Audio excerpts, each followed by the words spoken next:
likely facing elimination. And Gleyber Torres leads off. Can either team find offense today?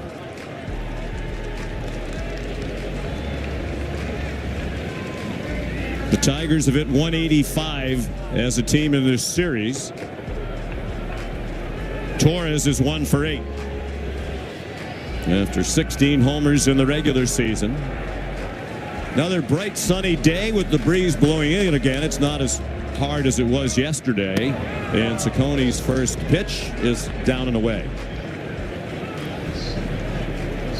75 delightful degrees at game time, and the first pitch right on time at 3:08. Todd, a lot of nerves right here for both sides here. You got a guy in Gleyber Torres, swings inside the zone. Looking for a little kickstart here, change the lineup just a little bit, get him up in the leadoff spot, see if that could get these Tigers going. It's a Detroit team that, when they were going well, scored runs in bunches. They hit 198 home runs in the regular season, 5th most in the American League. They have just 2 extra base hits in this series. One of the reasons they're having a hard time getting those runners in once they're on base. Swing and a miss at a cutter away.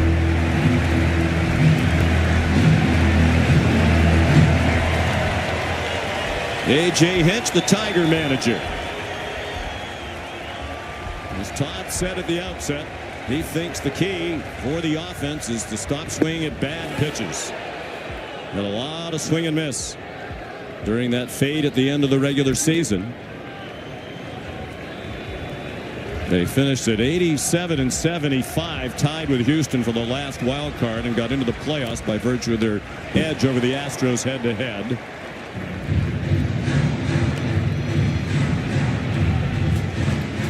See, that's the second time on that cutter.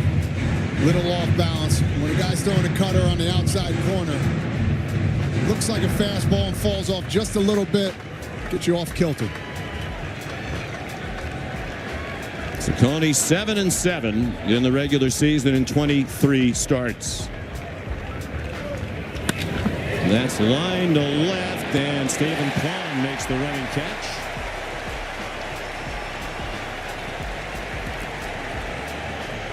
The starting time today 2 hours later than the previous 2 days. So the shadows are going to be a factor earlier in this game than they have been in the previous 2. They were an issue late in yesterday's game, which was tied at 1 until the Guardians scored 5 times in the 8th inning to win game 2 6-1 after the Tigers took the first game here on Tuesday 2-1 with 2 unearned runs. Kerry Carpenter, the DH, has moved up 1 spot in the batting order today. They're looking for this guy right here to lift and separate. He has that swing where he can hit a homer mostly anytime he's up there. Hasn't done too much damage with the power numbers just yet. Lines it foul over by the Cleveland dugout on the third base side. Carpenter's 3 for 8. Only 2 other players in this series have multiple hits. Riley Green and Javier Baez, both for Detroit. They've had plenty of men on base. They just haven't been able to get them in.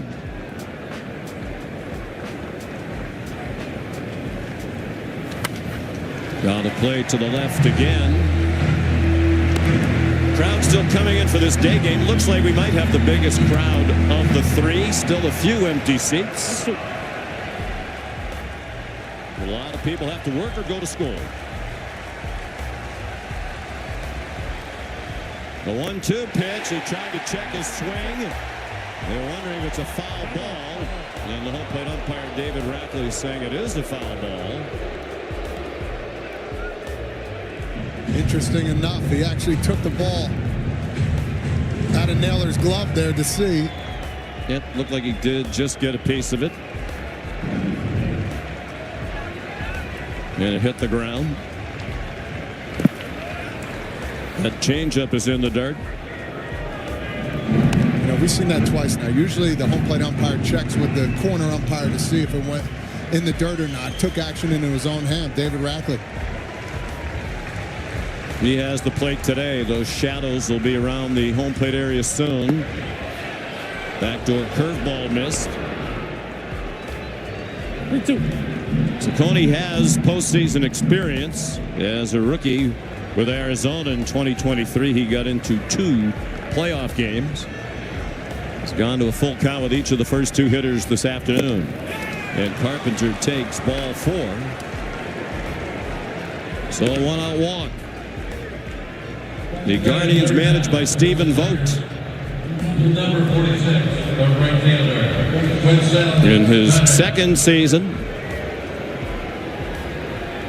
3-1 in elimination games. They beat the Tigers in a game 5 of the ALDS last year. Fastball taken by Wenzel Perez for strike 1, hitting 3rd today. Hit the number 3 spot just 18 times in the regular season. A.J. Hinch constantly tinkers with his lineups.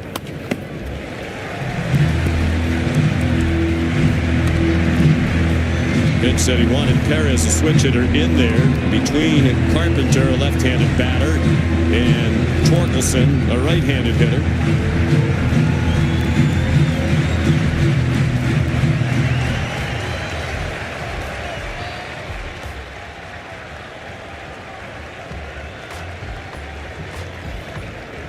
0-2 pitch is a high-riding fastball. You can see Ciccone here, 97 miles an hour. His fastball has gone up over the last couple months here, a tick above, and now 97. Adrenaline. And he's pitched more innings than he ever has in a professional season. He misses up and away with the curveball. 132 innings pitched, the most he's ever pitched, major leagues or minor leagues. That's pretty incredible right there. Over a mile per hour faster each month as he went on. Usually it ticks down lower.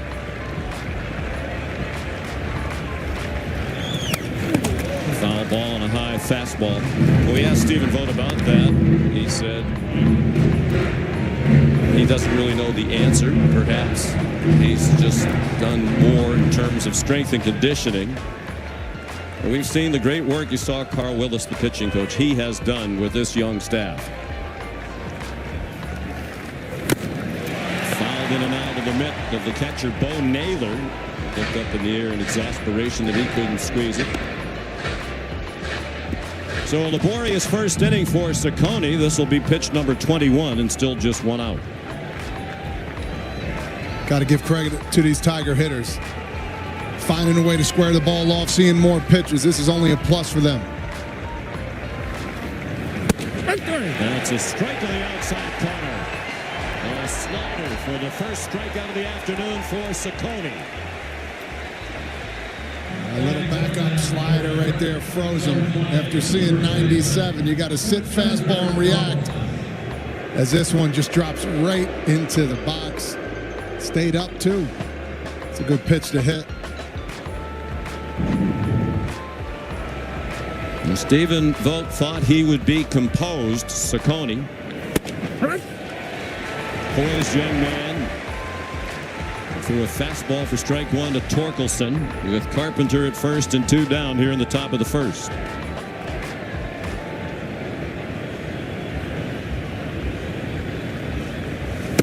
And we saw that routine about an hour before the game. Ciccone was out in the Guardians bullpen in full uniform, not really warming up, just going through mock motion.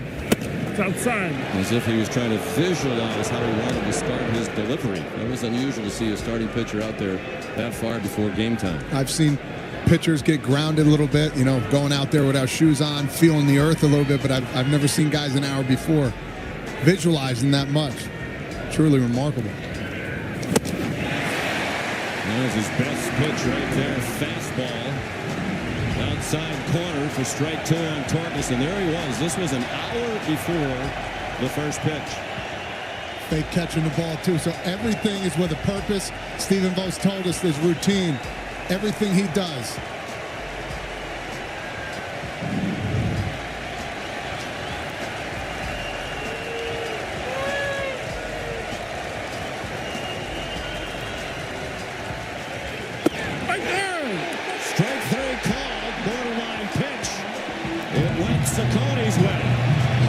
2 strikeouts in the inning. He threw.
Pitch was just off the strike zone. So Jack Flaherty will hope that he gets that kind of strike zone as he takes the mound. A 29-year-old veteran from Southern California, back for his second stint with the Detroit Tigers. And among the numbers, 15 losses. He went 8-15, and the loss total led the American League. Yeah, he's been there before. He's a guy.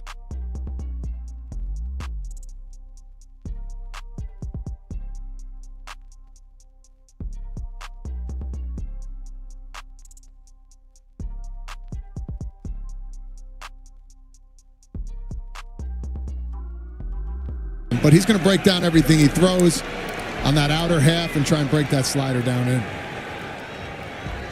He's ready to go to work to Stephen Kwan, who takes the ball down and in. Kwan 1 for 8 in this series. That one hit was a big one yesterday in that 5-run 8th inning. He takes the strike.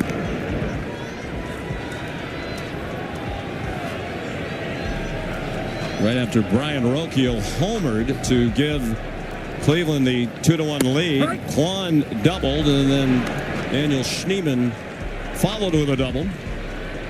And then later in the inning, a 3-run homer to cap it by Bo Naylor, after they had done almost nothing through the first 16 innings of this series.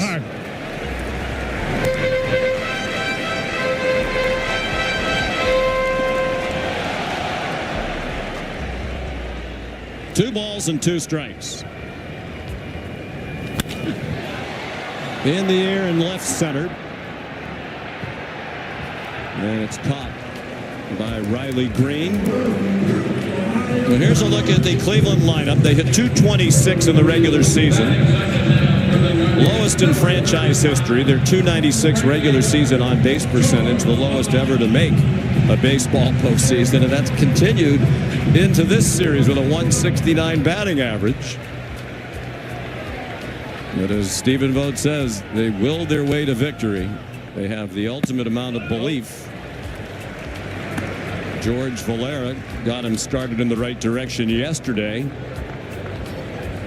with a home run in the first inning. Solo homer with 1 out. His first postseason home run in his second career playoff game. He had played in just 41 games in the regular season. Yeah, the Guardians kind of took a little breath of fresh air right there when he did hit that homer.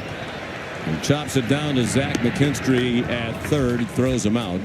I should say he had 41 at-bats in the regular season over 16 games.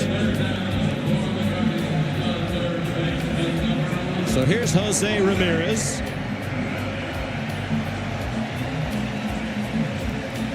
As you see everything here, most all these pitches are away and down. He does have one home run against him, but he's going to come at you. J.J. Hinch has said typically he tries to make sure Ramirez doesn't beat the Tigers. So it'll be interesting the approach for Flaherty with 2 outs and the base is empty against one of the best players of his generation, one of the best in franchise history.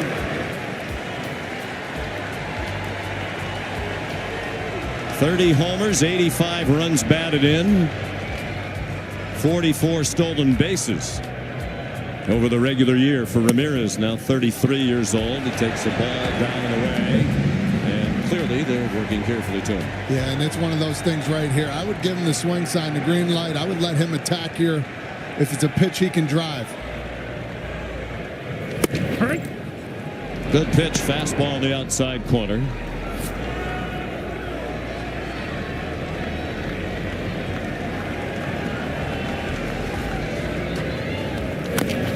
And then a chopper foul. Ramirez led the Guardians in homers, runs batted in, walks, and extra base hits, in addition to his 44 steals. Over the last 30 years, only 4 others led their team outright in all of those categories, and also stole 40 or more bases.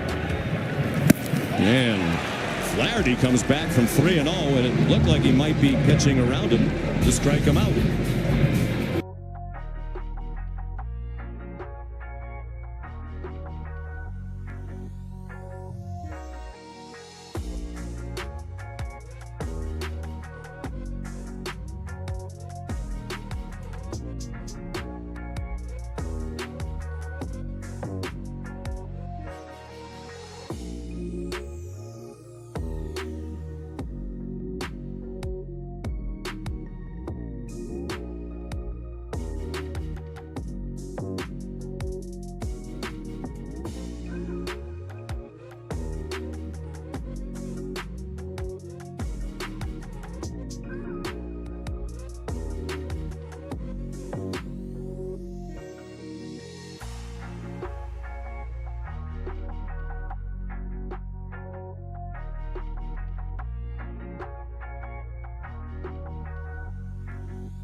He got out of the first inning unscathed despite throwing 26 pitches, one shy of the most he's ever thrown in the first inning.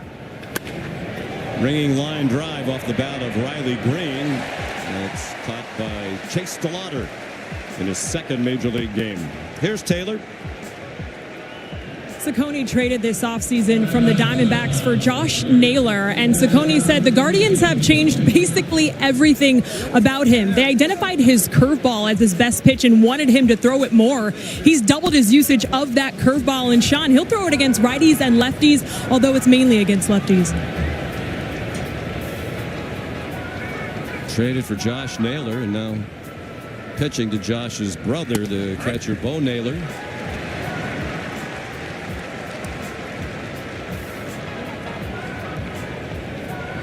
Dylan Dingler took strike one. Massillon, Ohio native from just down the road from Cleveland, looking for his first hit in this series.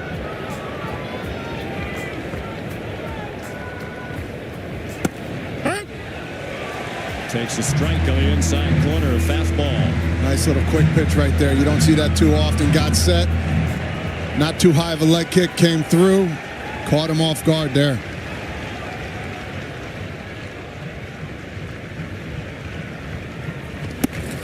The ball high. Siccone's a strike thrower. Just 32 walks in the regular season. Tied for the 8th fewest in the majors among those who made a minimum of 20 starts. He started 23. Swing and a miss. And another high fastball. He's struck out 3 of the first 6 Tiger hitters. Well, the numbers are going to tell you he's going to come with something off speed, something slow. He came right at Dingler. Fastballs up, a recipe for success for Ciccone. Yeah, changed it up a little bit. Talk about working backwards. He went right at him right there. Here's Zach McKinstry. Takes a breaking ball for a strike.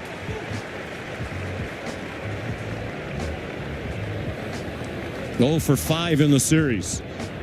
He has walked a couple of times.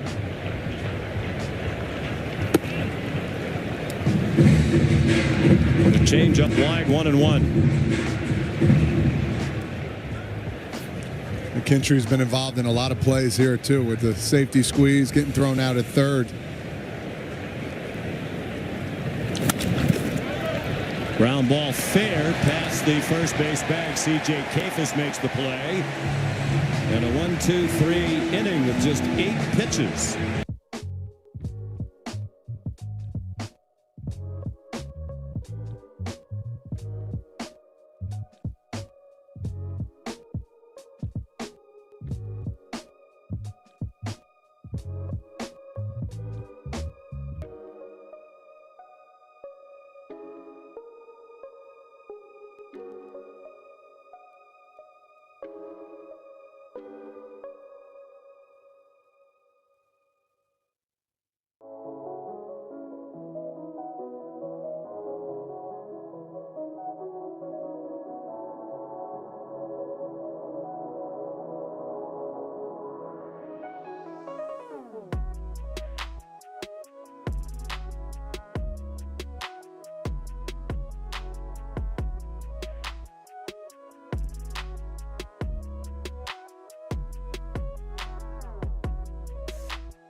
Card round as they dispatched Cincinnati. Kyle Manzardo, the batter, 1 for 8 in the series. Cleanup hitter with some power, facing the former Dodger Flaherty, who was a part of their World Series championship over the New York Yankees last year. I mentioned he has a lot of postseason experience. Not all of it's been great. He drops a curveball in. His previous 10 playoff appearances, 9 starts, a 5.36 ERA. Made 5 starts in the postseason for the Dodgers last year at a 7.36 earned run average over 22 innings. He threw a fastball by Manzardo. A strong start for Flaherty, who's retired all 4 Guardians hitters, 2 of them with the strikeout. I was just about to say he's not overpowering with this fastball. Here's 95 right down the plate. Kind of took Manzardo off guard a little bit. Great start. There's Chase DeLauder in his 2nd major league game. It's a hard ground ball and a base hit. Into right field. First ball swinging. The DeLauder family here again today, as they were for his major league debut yesterday. It's his first big league hit.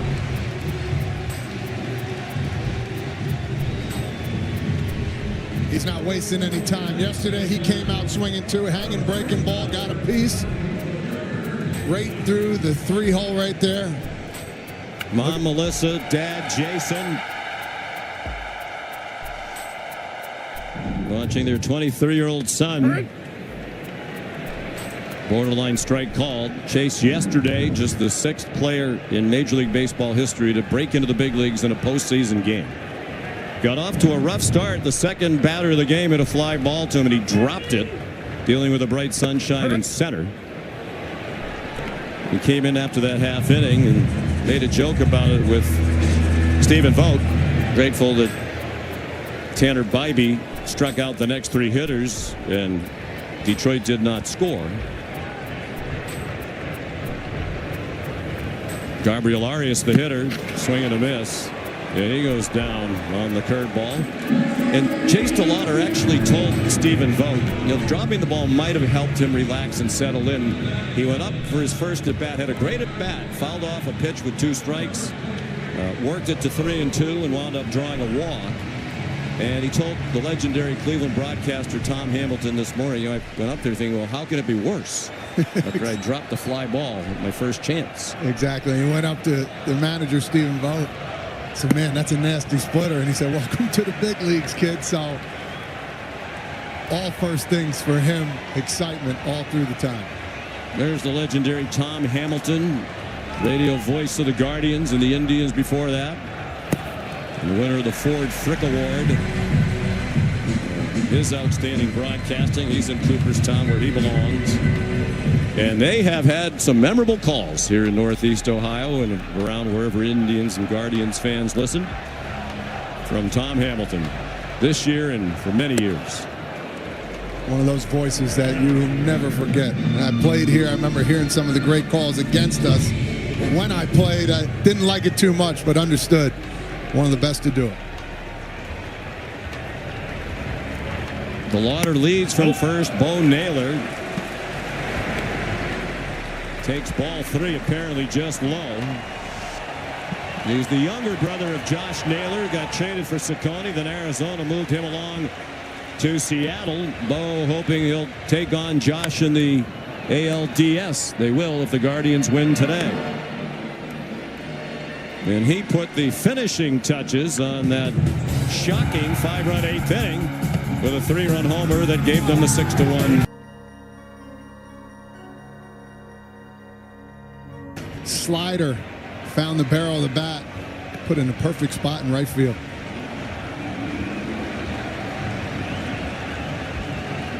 DeLauder takes off running on the 3-2 pitch. Of course, later in the game, DeLauder made a great throw on that play at third base on which Zach McKinstry was originally called safe, and 2 runs scored for Detroit. They thought they had a 2-1 lead in the 4th, but after a replay review, McKinstry was called out at 3rd. Dylan Dingler did not cross the plate before McKinstry was tagged out, so the Tigers got just that 1 run and wound up not scoring again. It's Javier Baez who delivered the hit.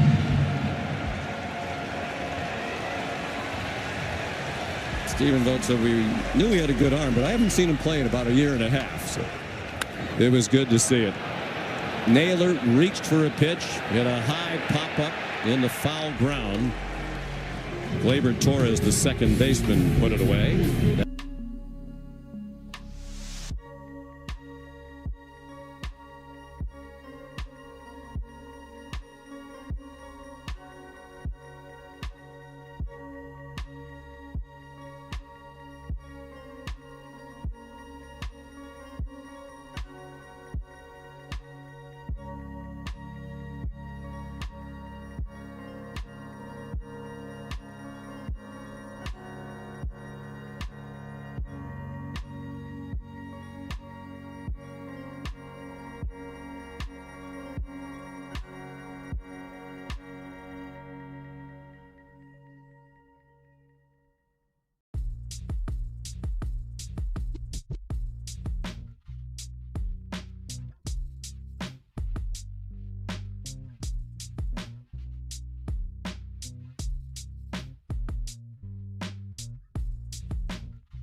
In the Central.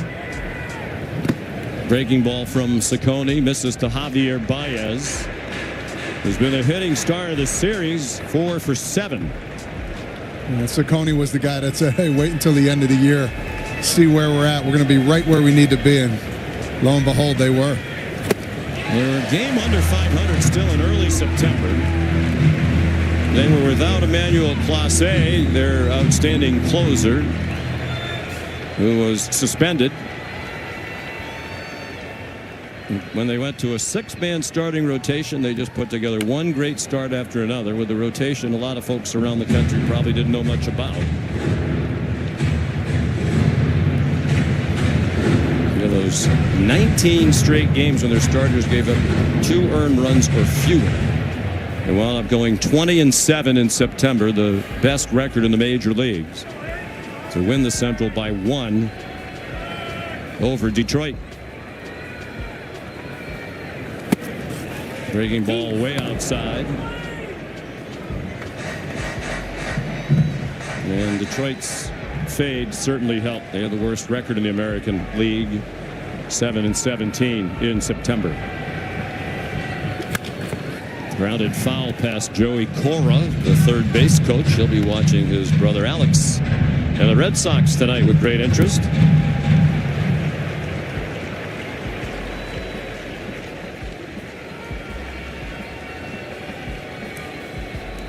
No score. We're in the third. Baez lofts a fly ball to shallow left. And a running catch made by George Valera. With the Capital One Venture X card, you earn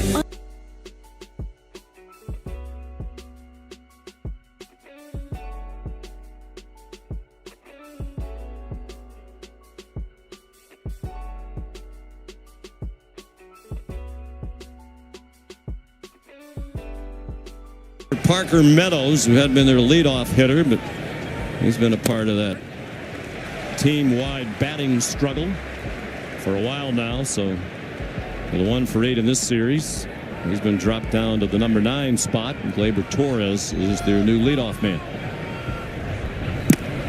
Ciccone missed low. It's 1-1. He's thrown a first pitch strike to 7 of the 9 hitters. They have Tim Herron warming up in the bullpen. Imagine being a player. You bat leadoff for the first 2 games in the postseason. Manager says you're going to bat 9th. And he has a base hit. Hard ground ball single through the right side. I think it kind of takes the pressure off you where I was trying to get to, and you see right there. Got a good pitch to hit. Drove it hard into right field. Sometimes moving in the order is good. And for Meadows, it's really good. Interesting. And the move pays off so far for Hinch. Can they put hits together with men on base? That's been the problem in this series and through the end of the regular season. Torres fouled one off. He lined to left to start the game.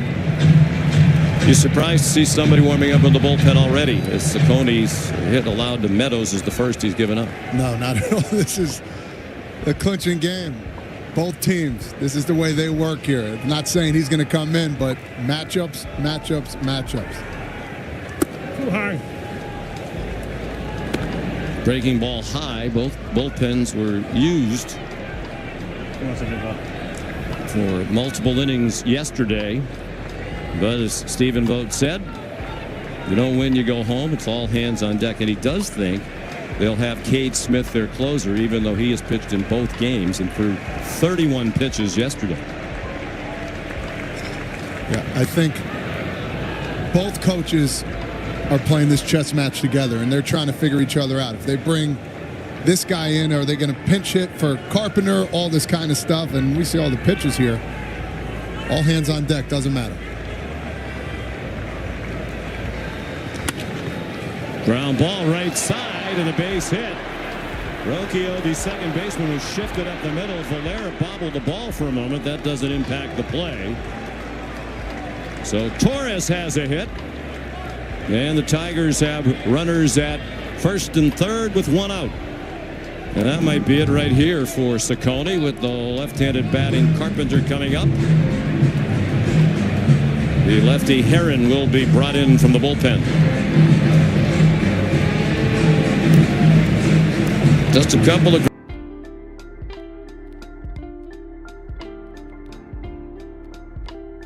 teams facing elimination. No score, but the Tigers are threatening in the third.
The lefty Tim Herron.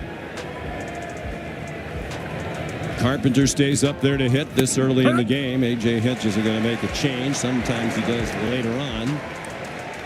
Yeah, and here's the thing. You don't have to get the hit necessarily. You have to find a way to get the guy in, whether it's a ground out, a fielder's choice. Don't try and do too much. The big hits will come. Or the safety squeeze that they used in game one. Down the line. That's a fair ball off the glove of Kafis and down the right field line. Meadows has scored. Torres to third, and into second base goes Kerry Carpenter.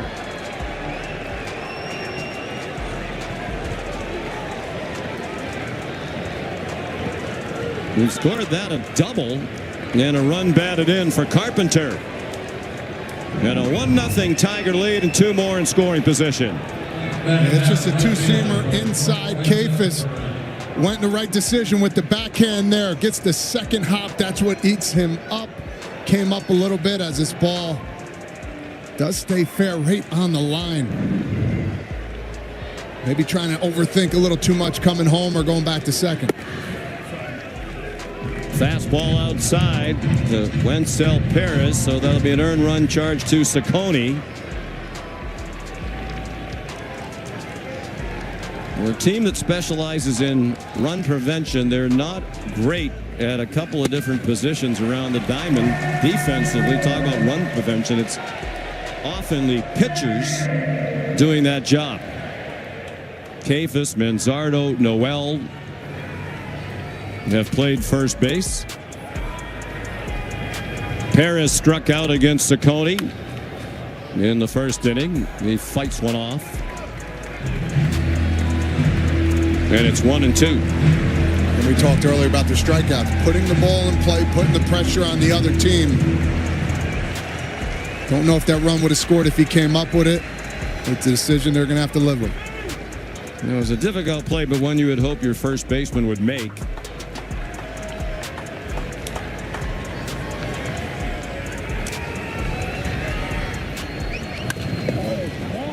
Pop up right by the mound, and it's caught by Kafis. He almost collided with Jose Ramirez.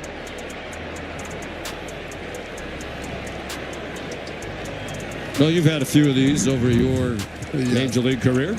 Everybody's yelling, screaming, I got it. First off, Tim's got to get out of the way. Aaron's got to get his butt out of there. Listen, I know pitchers are athletes. At least that's what they say. Get out of the way. Let one of your infielders catch the ball. All you worry about is putting the ball in the glove. They got the out. And now another situation with 2 guys on in scoring position. And a curveball low to Spencer Torkelson, who struck out ending the first against Ciccone. Well, the Cleveland bullpen yesterday was virtually flawless. It did not give up a run in 4 1/3 innings. Another good off-speed pitch by Herron. Herron came in a key spot in the 7th inning yesterday in a 1-1 game. Got back-to-back strikeouts as Detroit stranded 2 of those runners. After they had 2 men on with nobody out to start the inning. That happened twice in yesterday's game. Had the first 2 men on and couldn't get anybody across.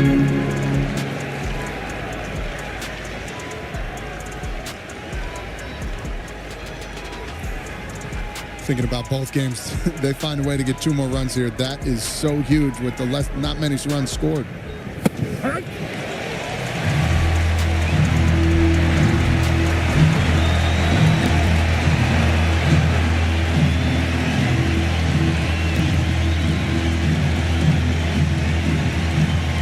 Flaherty will go back to the mound with the lead. He's hoping it's more than 1-0.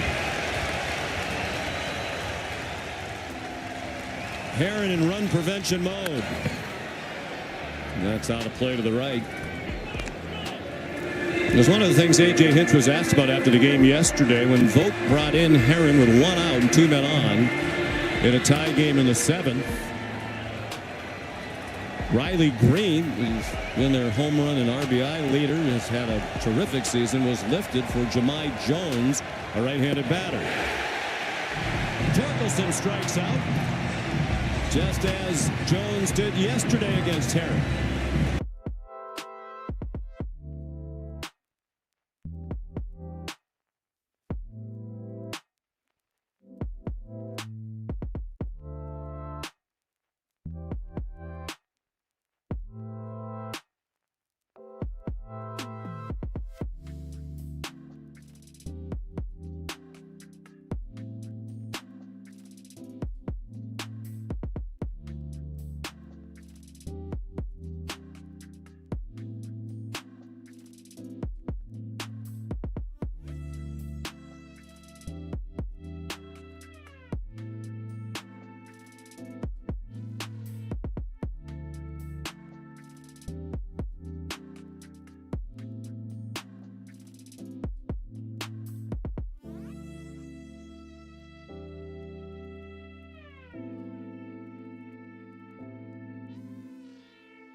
Now, I would think, Todd, if you asked C.J. Kafis, he would say he should have fielded that bounding ball down the line that was scored a double for Kerry Carpenter. Of course, as an infielder, you want every ball. It was a two-hopper. He had to turn. Just one of those. If he could have done it again, attack that ball once you see that first hop, which he didn't. He tried to backhand it. Hits a stinging line drive, snared by Baez.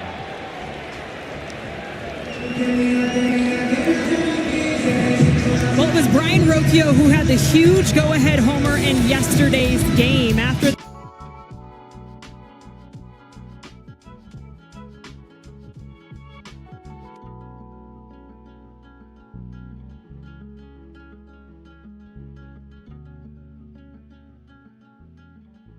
the all-time great hitters of this generation, but also a great teammate advice. Rocchio's become a huge fan favorite with his heroics in the postseason. He broke the 1-1 tie with a solo homer to right. He said the wind was blowing in so hard yesterday, he thought throughout the day, well, I'm going to have to keep the ball out of the air. And then he put a charge into one through the breeze. Outside.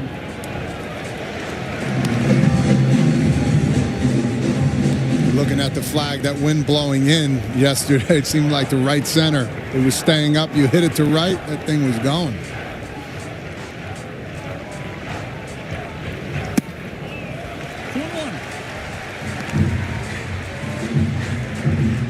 A breeze today, but not quite as breezy as it has been in the first two. We are at that point in the late afternoon now where the shadows are an issue.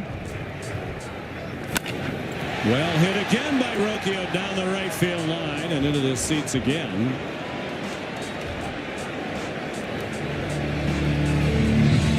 Of the 7 pitches he's thrown this inning, 6 sliders, and this is the bottom of the lineup. So he's not messing around. Understand? They go through all the decisions they want to make. They know who they're facing. Just working backwards motion. You don't see that too often on your last couple hitters.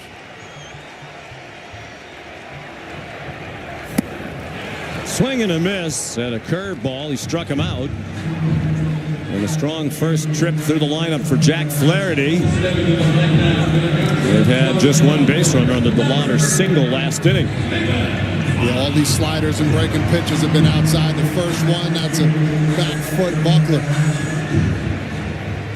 Hard away, soft in.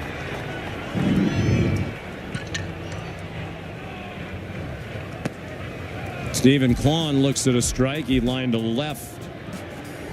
Leading off the Cleveland first. Detroit leads 1-0.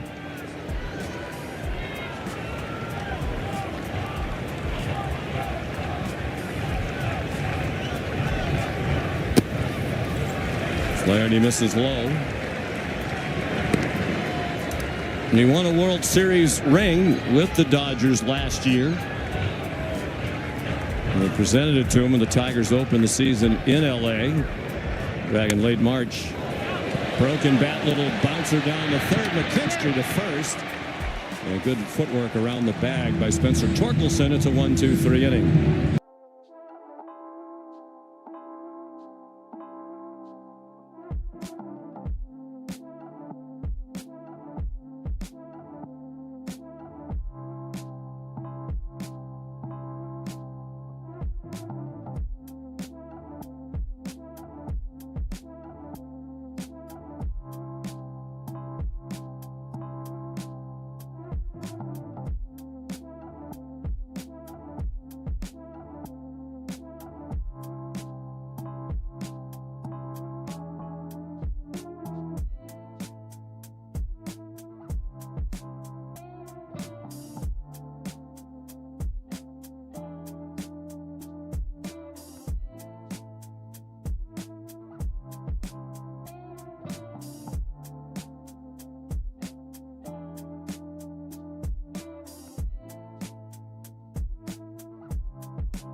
Cantillo coming in that's got a lot of length. So it was a soft plan, but it ended up coming to fruition. Timmy did a great job escaping that jam. DeLauder with the lone hit in your group. What have you liked about his at-bats? He's just ready to go. We've seen it for 2 days. He's not scared. He's not afraid. He's going right after him. He's being aggressive. So we got to get some things going offensively, but Flaherty looks pretty good today. Thank you. Sean? Yeah, they didn't think DeLauder would look or feel out of place, and he has not. And as Stephen Vogt just mentioned, he's on to his 3rd pitcher of this elimination game already. The native Hawaiian Joey Cantillo. He's divided his time between Cleveland and their AAA team in Columbus. The lefty missed outside with ball 1. 34 regular season games for the Guardians. 13 of them were as a starter. And Stephen Vogt told us before the game, he's a guy who can give them multiple innings. He hasn't pitched since Saturday.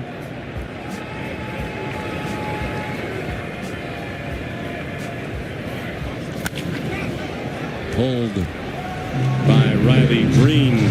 Well, foul. Yeah, fastball changeup guy they are. They're looking for length from him. See how far they can go until they get into the big guys that come in at the end. Now Green slices one down the left field line and in for a hit. He'll stop after rounding first. Throw from Kwan got away. With no advance by Green, who hit the ball hard his first time up as well, line to center for an out. A little different Tiger team here. They've squared the ball up 5 times. This one not doing too much. Fastball right in the center of the plate. Lets the ball travel a little bit more, knowing there's a hole over there to left field.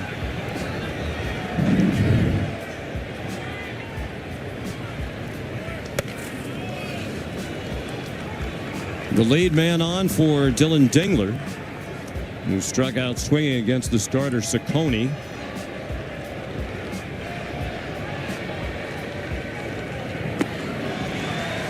Off-speed pitch, and Dingler out ahead of it.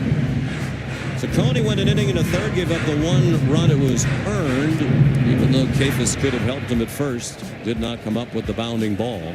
2 hits surrendered by Ciccone, a walk and 3 strikeouts. He threw 47 pitches. He got taken out. 1 out into the third.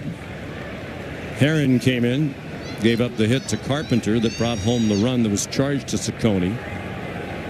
Then Herron got the next 2 for Vogt and Willis. He threw 12 pitches. See that change up, a couple of them staying up in the zone. The one he got the swing and miss on was down. As a hitter, you see that thing up, you let it fly. Fisted foul over by the Detroit dugout.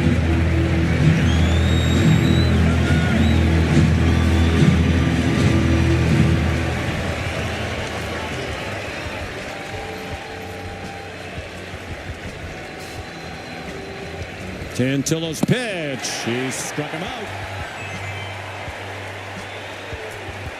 Dingler fans for the second time for the first out of the 4th inning. Fastball 1 away. That one jammed him on the inner half. Perfect pitch. Just tip your cap. After a couple changeups that had no part of being in the zone that were up, and the fastball dotted on the inner part. Zach McKinstry now takes a ball that drifted up and away. 0 for 5, but he has walked a couple of times.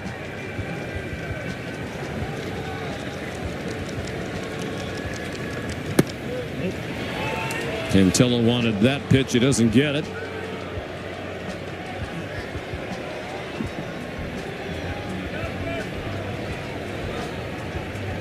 Two balls, no strikes. Cantillo, another big guy, 6'4", 225. That changeup missed up and in. 3 balls and no strikes. McKinstry to be followed by Javier Baez.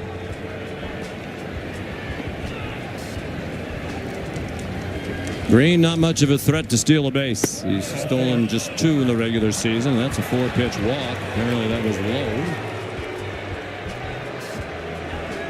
So here they go again with 2 men on. Seems like that's been a recurring theme in each of these last 2 games. And this is the guy you want up, though. A couple base hits to the right side of the field the first 3 games. Well, now the first 3 games. He's just been very hot as a hitter. He's been hitting the pitches he's supposed to. Maybe you thought he would get up there a little further up in the lineup, the way he's been hitting. And Javi Baez. They moved him up 1 spot from 9th to 8th.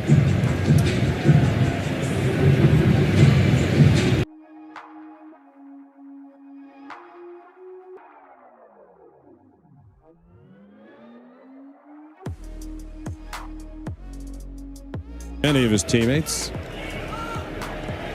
had a very tough time at the plate down the stretch.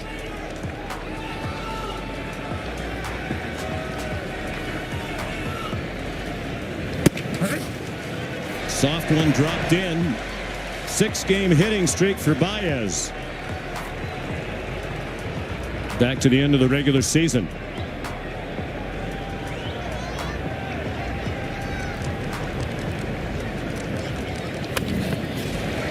Foul ball off to the right. 0-2. Baez shaking his head up and down there saying, all right, I got you.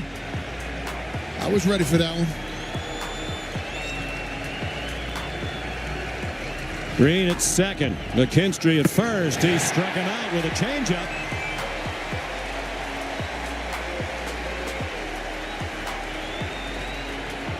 Second strikeout of the inning for Cantillo. It's a good pitch right here, too. Way out of the zone. Started off the plate, ended off the plate. Sometimes Javi gets in that swing mode. He wants to go attack. Perfect pitch. 1 for 4 now with runners in scoring position. Parker Meadows. Lefty against lefty. He singled in the 3rd inning and scored the only run of this game. Single with 1 out. Moved up on a single by Gleyber Torres and scored on that double down the right field line by Carpenter.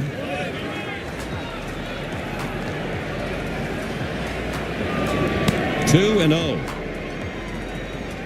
Cantillo did work in the postseason last year, got into 3 games out of the bullpen. Finished this season well. He was the American League Rookie of the Month for September. Went 2-0 with a 1.55 ERA.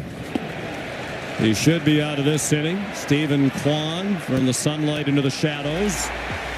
The Tigers strand 2 more.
With the extra hit, give yourself enough chances, and we need a big hit today to obviously separate ourselves. You guys do have the lead, though. How will that impact the way you manage Flaherty? I'm just watching Jack every inning and seeing how he's doing. His stuff is plus. His demeanor is really good. He's going to keep the ball until we need to turn it over to the pen. It's a long way to go. He's going to give us what he can. Thank you. Sean? He's given him 3 very strong innings. He's allowed just 1 base runner so far and a single by Chase DeLauder in the 2nd. And his first pitch of the fourth is a strike to George Valera, who grounded to third his first time up.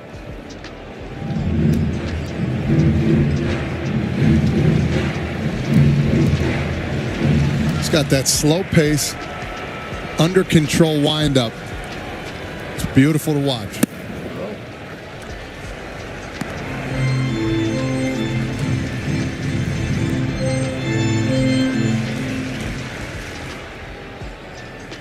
It's his third straight start that's come against Cleveland.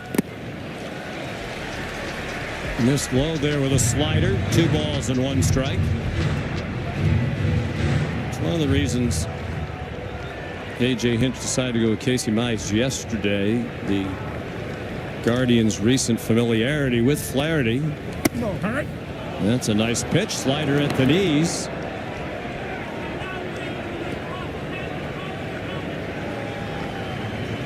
Detroit lost both of those games on September 17th, September 24th. Smashed down the right field line. All the way to the wall for Valera. Played cleanly by Perez. Throw to second, not in time.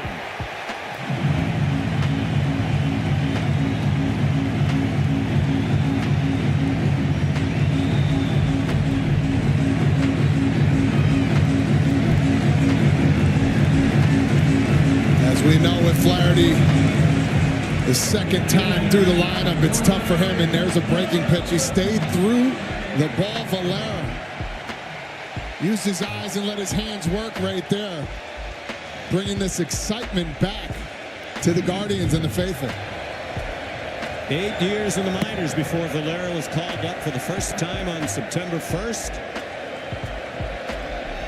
He's had an impact in this series. The home run yesterday. And now the ringing double. Jose Ramirez got ahead in the count 3-0 his first time up. Flaherty came back to strike him out.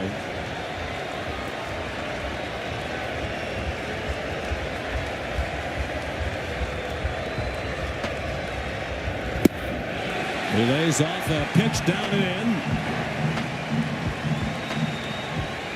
Same story, 3-0 count to Ramirez. Again, this might be the best pitch you get. I'd be ready to click right now. Wonder if they'll give him a pitch to hit with first base open. What a pitch that was. Hit the outside corner at the knees. 3-0 slider right on the corner, painted. There is action in the Tigers bullpen. Foul tip and a curveball. So for the second straight at bat with Ramirez, Flaherty fell behind 3-0. Got it to 3-2 the last time and struck out Ramirez.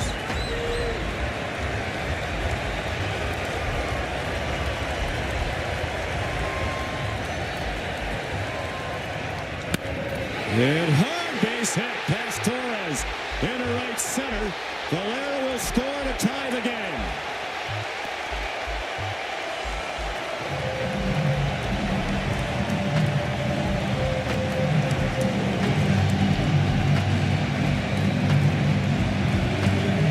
Well, before the series started, we talked to A.J. Hinch about all of these matchups with Cleveland. He said the number one thing that I try to do is not let Jose Ramirez beat us. They pitched to him, and he had a tough pitch.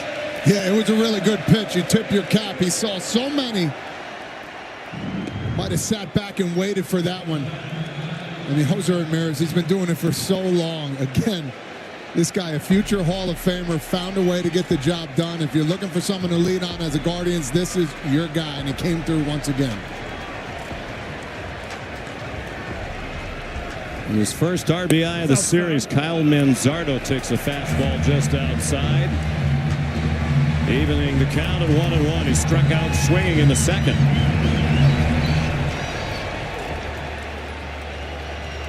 Flaherty good at inducing ground ball double plays. He had a staff high 11. Ramirez takes off running. The throw.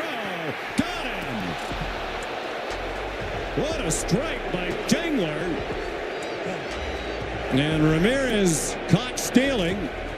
He had 44 swipes in the regular season, was thrown out only 7 times.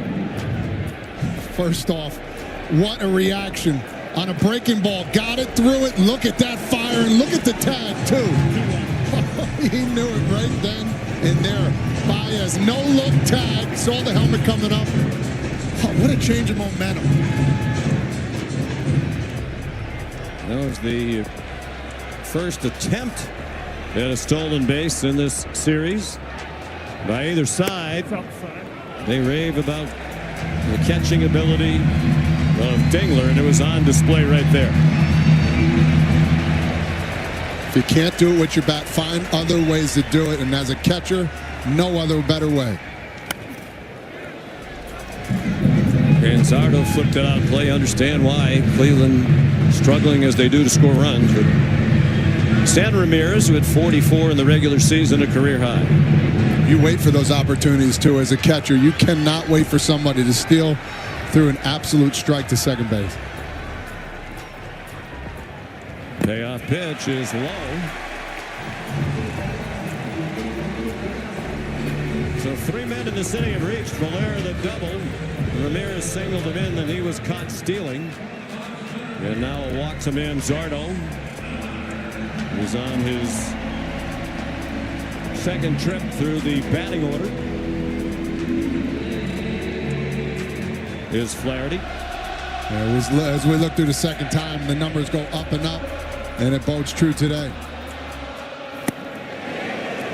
Chase DeLauder. A swing and a miss for strike one. We know one thing about him. He's going to be up there hacking. If it's in the zone, doesn't matter what pitch. We've seen it before. He chops it towards second. Good play by Baez. Fielded the ball, stepped on the bag, through to first. And the double.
Joey Cantillo drops in a nice curveball for strike one to Gleyber Torres.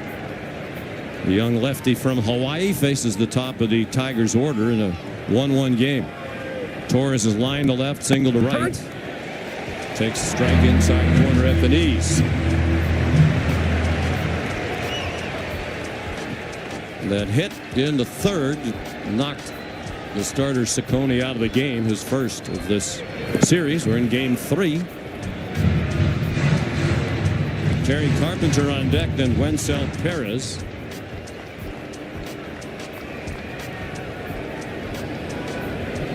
Another gorgeous day here in Northeast Ohio. Been 3 Chamber of Commerce days for this series. Now here's the time too, the shadows. I think this is about the right time as you see the sun go in and out, playing a couple tricks on you as a hitter.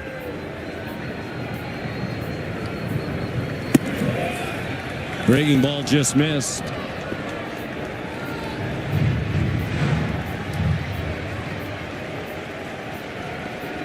Oh no!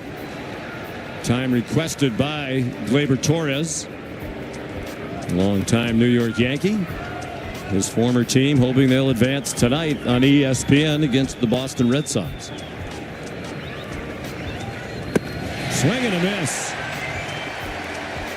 He has an excellent changeup, and that's been on display this afternoon. You guys talking about the shadows. I talked to several of the hitters about it, and the best way I heard it put is you lose trust of your swing because you don't see the baseball the same. And the general consensus is that out of the hand, everything looks like a fastball. You can't see spin, so you're really just trying to catch tips from the pitcher, Sean. Thank you, Taylor. Breaking ball low to Carpenter. What was your approach when it was a situation like this? Yeah, nothing ever changed for me. It was fastball or nothing. I think that was part of my problem. I never trusted myself enough to stay back. But again, yes, you want to sit fastball and sit for a spot too. I think that's even harder to do. Carpenter's looked at 2 balls. He's been on base twice already. Walked in the first inning against Ciccone. Hit that double down the right field line past the first baseman Kafis to knock in the Tigers' run in the third. It brought home Parker Meadows. Cantillo in his second inning of relief. He's now fan 3. And that's ball 4 up and in. Carpenter on for the 3rd time.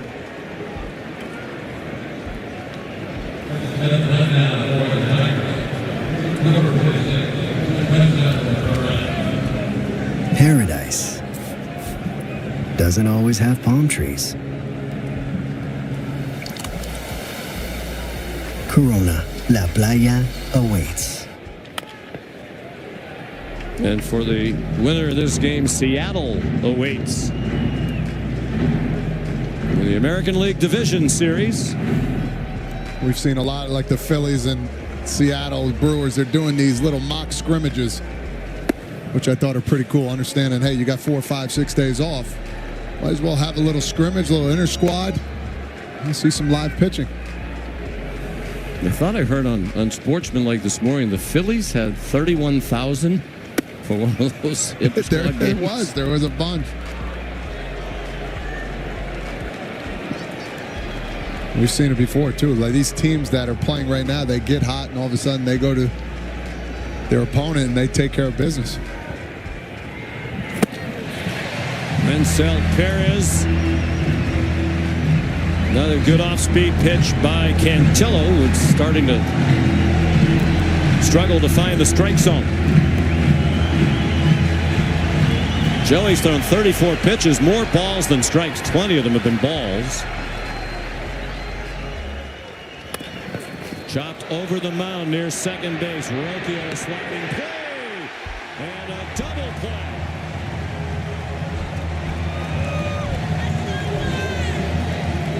They call it Rocktober here in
Thought this might be a spot for the lefty with Naylor at the plate and another left-handed hitter, Kafis, on deck. Naylor popped out in foul ground to end the second inning.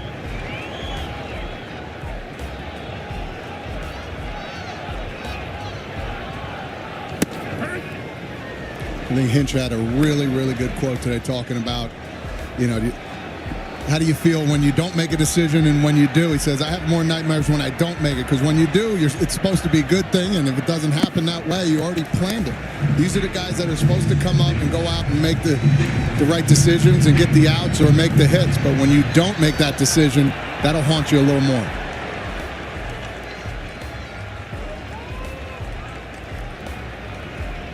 Two from Flaherty.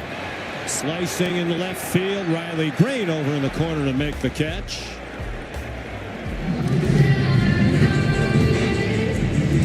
Well, A.J. Hinch said Flaherty's not the kind of guy who's going to be nervous, but he can be emotional.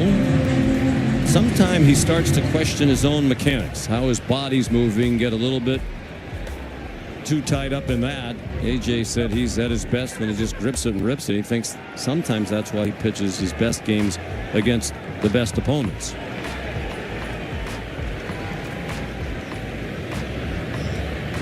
He did say, good Hinch before the game, if Flaherty's rolling, I'm not married to going to the bullpen just because it's an elimination game. C.J. Kafis took a ball. And another. He lined to center his first time up.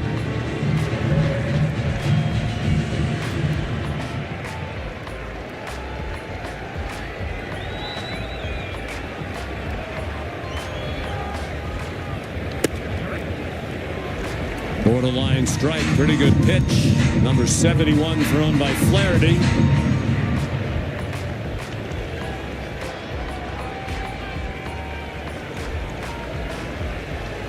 Kafis playing in the postseason for the first time. Takes the ball low.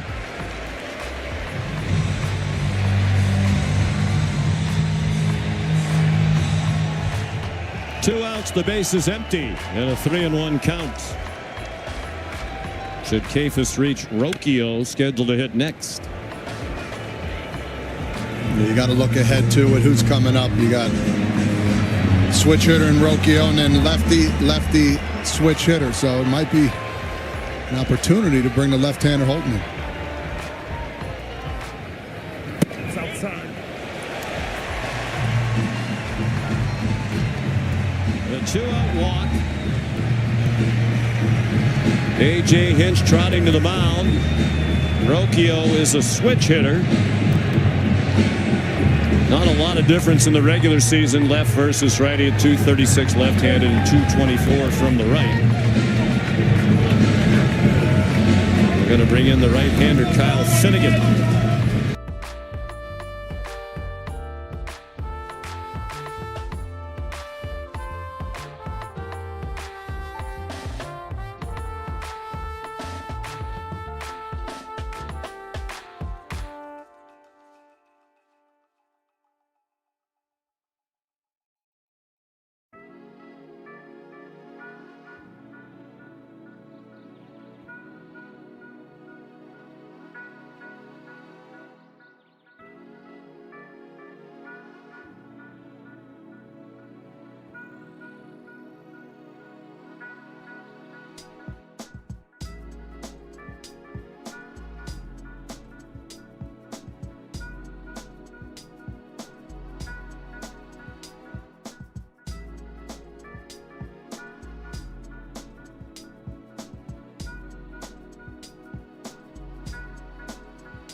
If your team is the Detroit Tigers, you have to be very pleased with the outing you got from Jack Flaherty. 74 pitches, over 4 2/3 innings. Having allowed just 1 run, he is responsible for Kafis, the runner at first. And here's Rocchio, the switch hitter, who takes strike 1. Finnegan, 56 games in the regular season, came over the deadline from the Washington Nationals. Only one at bat for Rocchio against Finnegan. In his career, he's 0 for 1. Very good split finger fastball. Throws the ball hard, mid to upper 90s. His out pitch is that splitter, though.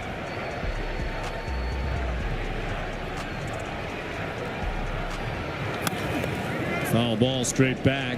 Finnegan pitched an inning in 2/3 yesterday.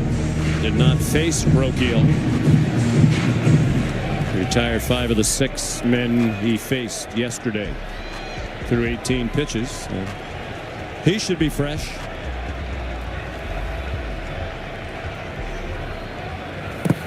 The ball down and in, and a good block by Dingler.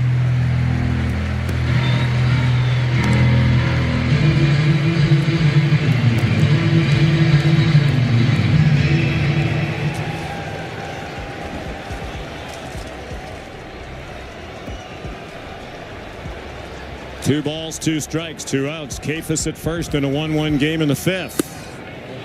An off-speed pitch just a little bit high.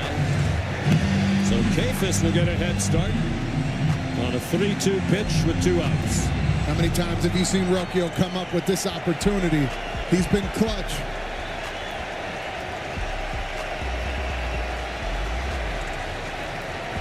Two home runs in the 8th inning or later in their last 4 games. Chop one foul.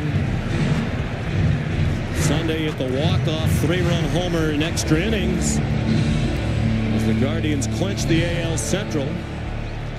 And of course, he hit the go-ahead home run in the 8th inning yesterday. A solo shot breaking a 1-1 tie. Kafis runs again, and Rocchio fouls one away. Couple of stints in AAA this year for Rocchio. And he's come back to be a very important player for them during their run to the postseason. And now here in this wild card series.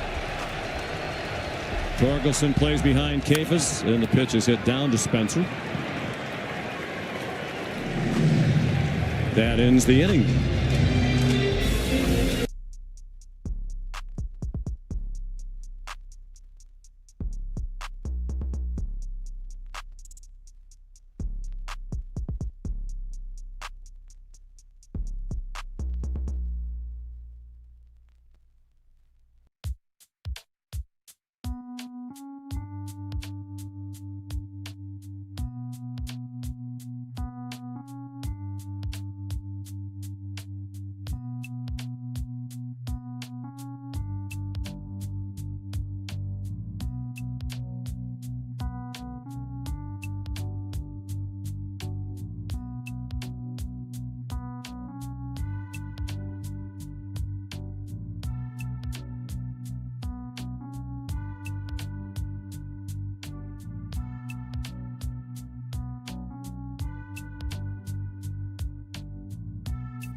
Cantillo. We mentioned a starter for much of the year. And Stephen Vogt was confident he could give them multiple innings today. Line to right.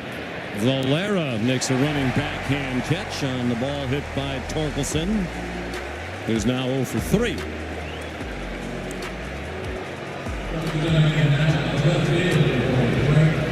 Two and a third innings now for the lefty. You see those couple walks, that really didn't mean nothing there. He was just trying to get ready. 3 strikeouts. If you're Stephen Vogt, you are very happy with what you're seeing. They do have Eric Zabrowski warming up, another lefty. Vogt said if he gets in, it won't be for very long.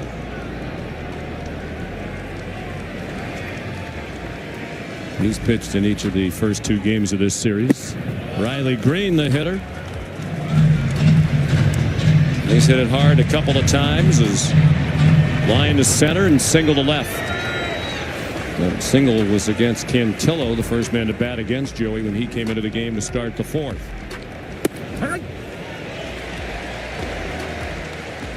Cantillo's from Hawaii. He was the Hawaii High School Baseball Player of the Year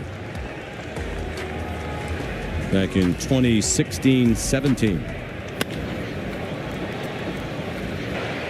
Lazy fly, look out! DeLauder makes the catch. He and Valera almost collided.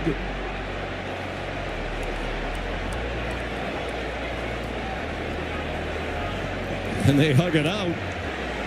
Yeah, that's just inexperience right there. Find a way to catch the ball. Both of them have not played with each other too much. You hear them calling for it. But in a big stadium like this, you're not going to hear too much. Well, they've not played really together much at all. Give me a hug, big man. That's all right. You caught it. That's all that matters. They're lucky they're able to smile. That could have been ugly. Dingler took a ball. And now a strike. Cantillo was drafted by San Diego out of high school in 2017. And in 2020, they traded him here in a huge trade. Came over with Austin Hedges, Cal Quantrill, Gabriel Arias, Josh Naylor, among others. There's a well-hit ball to left by Dingler, way back at the wall, and it is gone!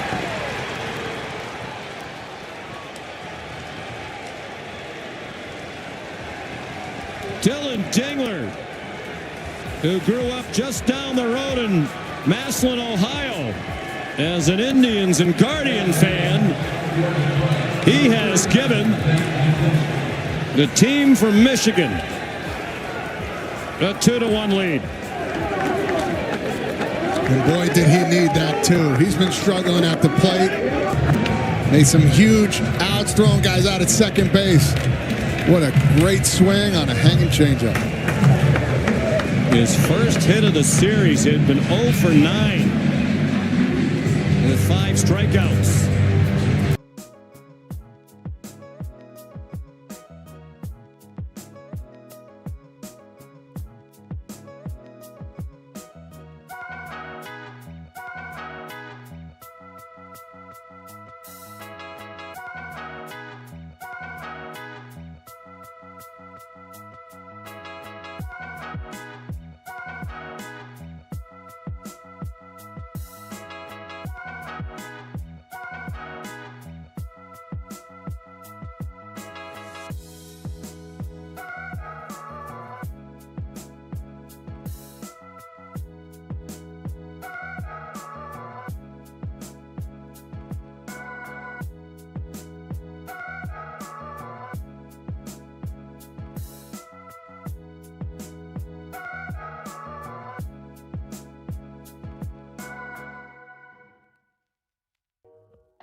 He's given Detroit the lead.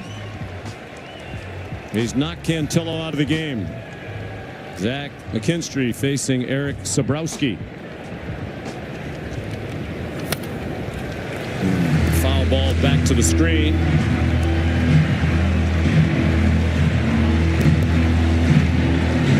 "33 games in the regular season for Sabrowski, and he's been in each of the first 2 games in this series. Third of an inning in game 1. 1 inning yesterday.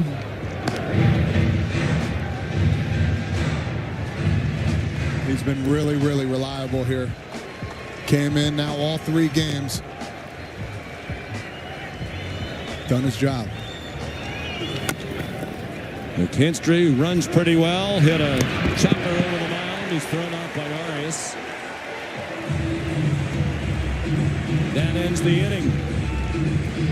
Detroit has taken the lead.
Look at the money line. Detroit with the lead, 2-1 on the home run by Dylan Dingler. Grew up a Indians and Guardians fan.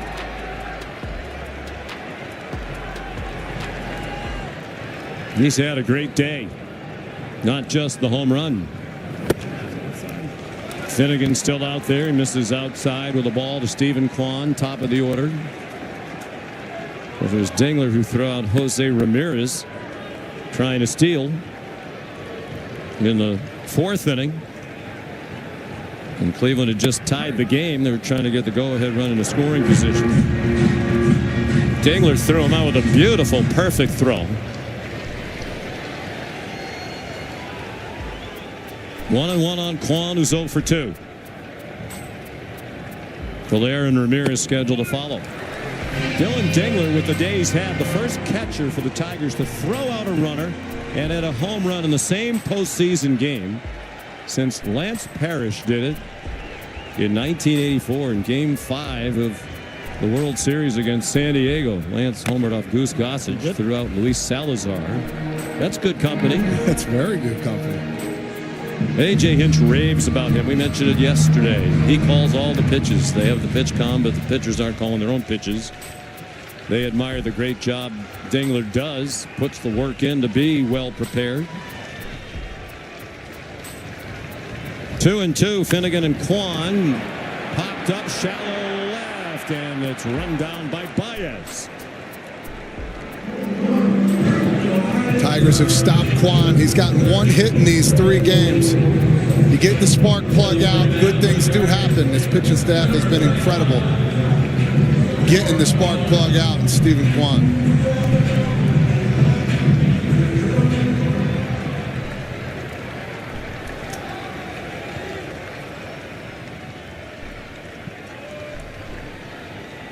One out. Here's Valera, who's been a threat offensively in this series. The homer yesterday.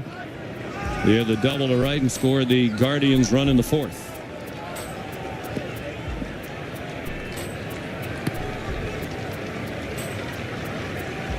The lefty Tyler Holton is warming up again in the Tigers bullpen.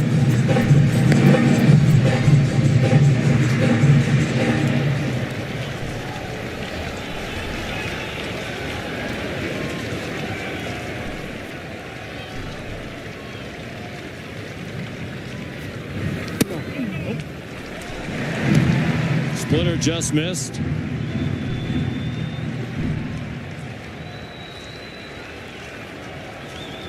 Palpable anxiety here at Progressive Field. The crowd's gotten very quiet after the Dingler home run.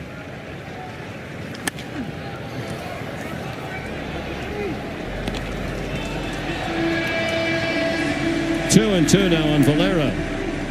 These teams, they've played all these close games without many extra base hits. It's a 1 inning yesterday in the 8th where the Guardians came through. Now the Tigers finding a way to get one over the wall.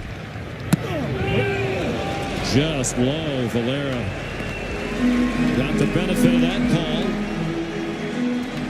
You see that a lot too. You see the Dingler coming down and raising the glove up. The umpire's going to see that and most of the time call it a ball.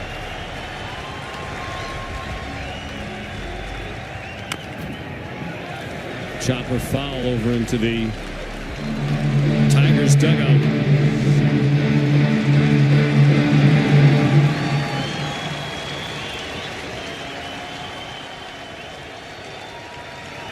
Kyle Finnegan in relief of Jack Flaherty. Gave up just 1 run over 4 2/3 innings. And Valera is making Finnegan work. The 8th pitch of the at-bat upcoming.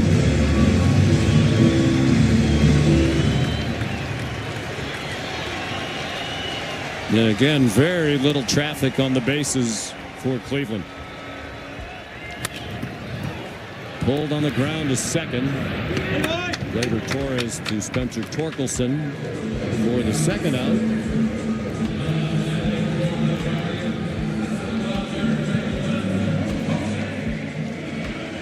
Now here's Jose Ramirez, who drove in his first run of this series with his single that brought home Valera, who had led off the 4th with a double.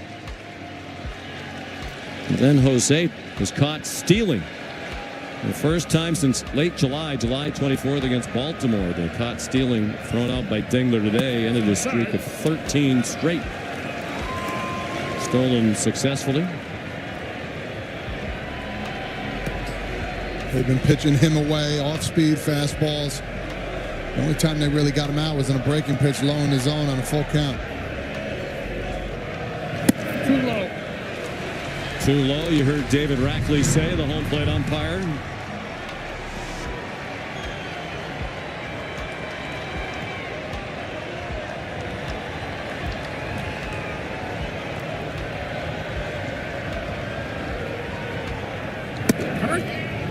And now a strike.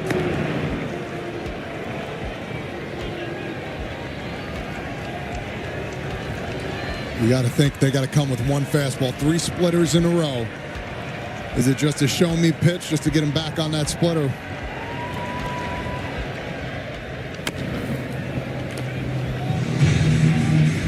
Splitter pulled foul.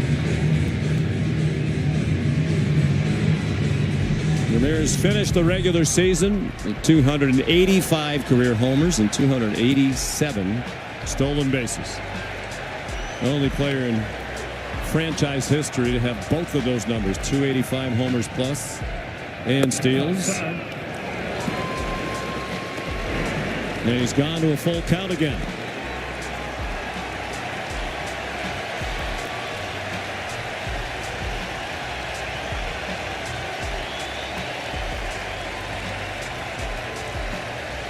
Many of the fans have come to their feet. Ramirez hits a fly ball, pretty well hit and left, but Riley Green is there just shy of the track to end the inning. Finnegan works a 1-2-3.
A hint at who your favorite team is watching the Red Sox and Yankees. Javier Baez swings and misses. You and me will have a good time. Yes, we'll get to watch that exciting game tonight. Baez hits a fly ball, well hit to left, and that's off the wall. Played by Kwan. He fires towards second. Not in time. What a series for Baez. He's hit now in all 3 games. He has 5 hits. He's 5 for 10. And that was really loud, too, off the bat. Fastball. That's a spot right there that Javi Baez loves to swing at. That little inside fastball keeps his hands through. Hits the wall in a different direction. Kwan makes a nice play. Just not in time. This guy has been absolutely phenomenal these first 3 games hitting wise. Meadows turned as if to bunt. In this situation, you want the third baseman to come and get the ball, so it makes it easier for Baez to get the third.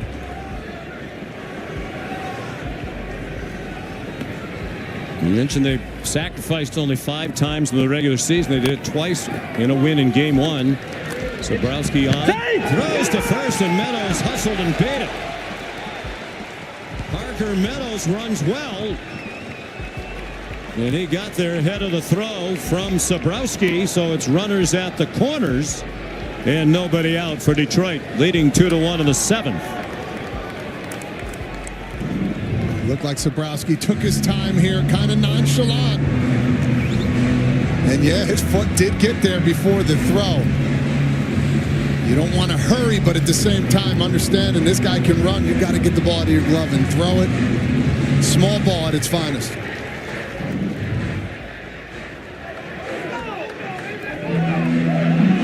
There's a pitching change. Hunter Gaddis will appear for the 3rd straight game. Tigers leading 2-1 and looking to add more in the 7th.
It's 2-1 Detroit. And they're looking to pad the lead with runners at first and third. They were trying to sacrifice and went for a hit. And that actually counts as a hit with a runner in scoring position.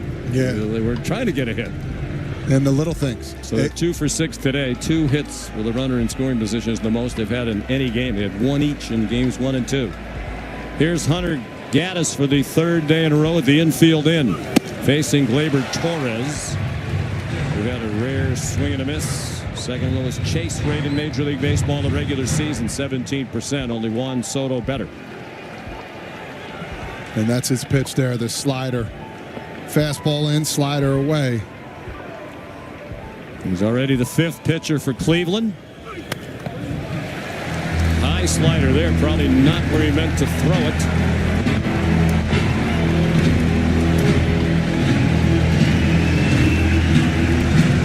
Baez is the runner at third, and Meadows is at first. 2 runs, 7 hits for Detroit. 1 run, 3 hits for Cleveland. And the ball way outside. Gaddis has pitched 2 1/3 innings in the first 2 games of this series total without being scored upon.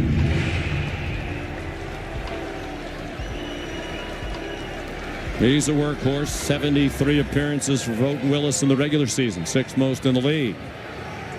Trying to punch out Torres. He spikes one and a good block by Bo Naylor. When you know a lot of sliders are coming, maybe an opportunity to send Meadows to second base. They're a team that does not steal very often. They've been an aggressive base running team base to base. But they're not fast. Matter of fact, A.J. Hinch, I think of the numbers, they're the 29th slowest team, or fastest. They're at the bottom. Back to the mound. Gaddis looked the runner back to third. Nice play. He throws Baez.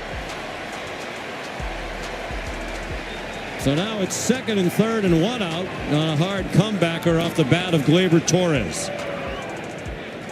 It's an unbelievable play. Gaddis comes through, puts the glove in a great spot.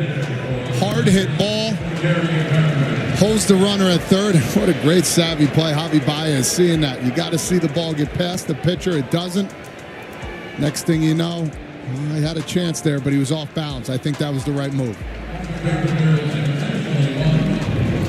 So they intentionally walk Kerry Carpenter, and they'll pitch to the switch hitter, Wencel Perez, hitting number 3 in the batting order for just the 19th time this season. With the bases loaded, the infield still in.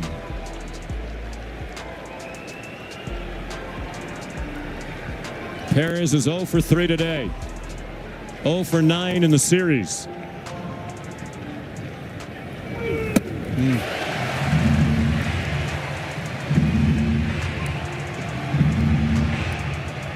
He was looking to go over the wall on that one. That was a big swing. Got to cut down on it, try and put the ball in play, make some magic happen here.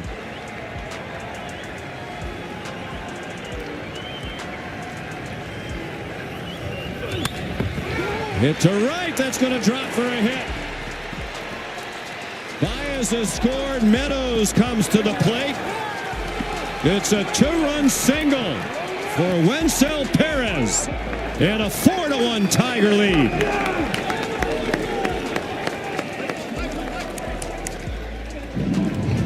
We know about that great slider he has. He went changeup, hung a slider, kept the hands in. Look at him choking up on the bat. Perez knew it right when he swung. Perfect placement, great swing. And the Tigers took them till 3 games to finally get some runs scored with runners in scoring position. The dugout is fired up. Big opportunity to put some more on the board too. Carl Willis to the mound. It can be tough on these relief pitchers 3 days in a row. To credit A.J. Hinch, nobody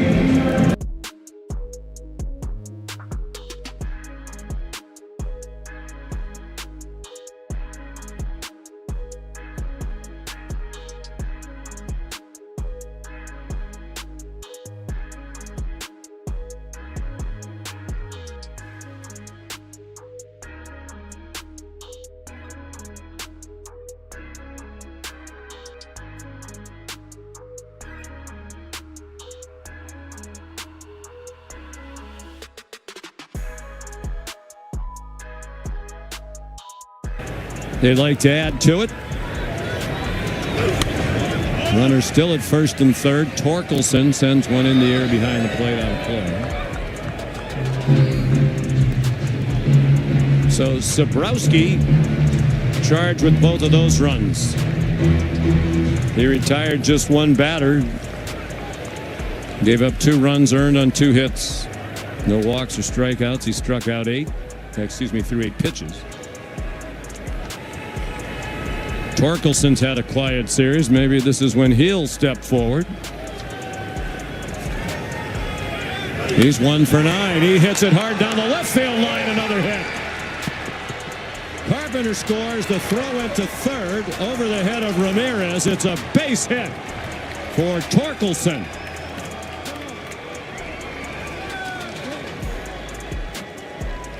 His second RBI of this series. Detroit is up 5-1. They have been waiting for this all September and now in October. They're getting the big hits when it counts. Coming up absolutely huge. Drives the ball to left field. Good first to third action, too.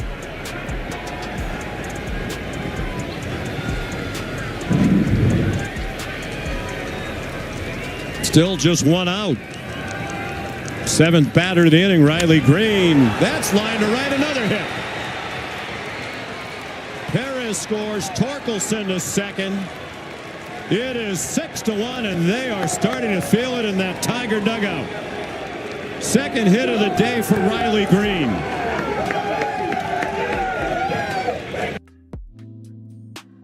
Congratulations for Perez. He had the enormous hit. And a team that couldn't get a base hit with a runner in scoring position for 2 days is stringing them together now. They have 5 hits in the inning with the intent.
It's like the same. It's like deja vu all over again, but for the Tigers. The Guardians did it yesterday in the 1 inning, and now the Tigers. And think about Parker Meadows getting the bunt down, getting the wheels turning, beating out that for a base hit, and it just kept going after that.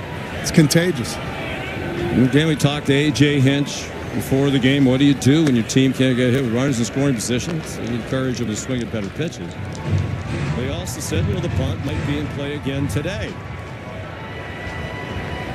The bunt, an important part of the inning, and Meadows with his speed beat it out. Here's Festa for the first time in the series, pitching to Dylan Dingler. who put them on top last inning with a solo homer with 2 outs, breaking a 1-1 tie.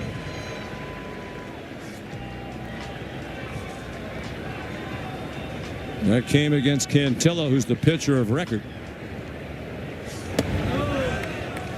Festa missed outside. Just think about all September, what they went through. 15 and a half games out and now coming through in this huge inning. They haven't done this in a very long time, and they're not done yet. Late swing at the sweeper.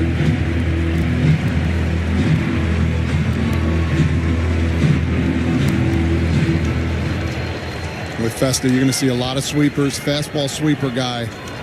And he'll throw that thing as many times as he can. 63 appearances in the regular season, an ERA of 4.12.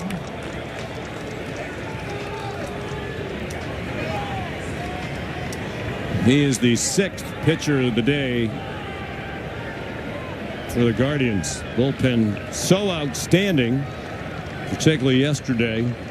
Cantillo, Sabrowski, Gaddis have all been charged with runs, and now Festa hits a batter.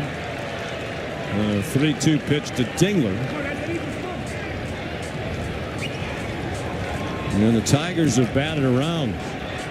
And Stephen Vogt saying, wait a minute, I don't think that was a hit by pitch.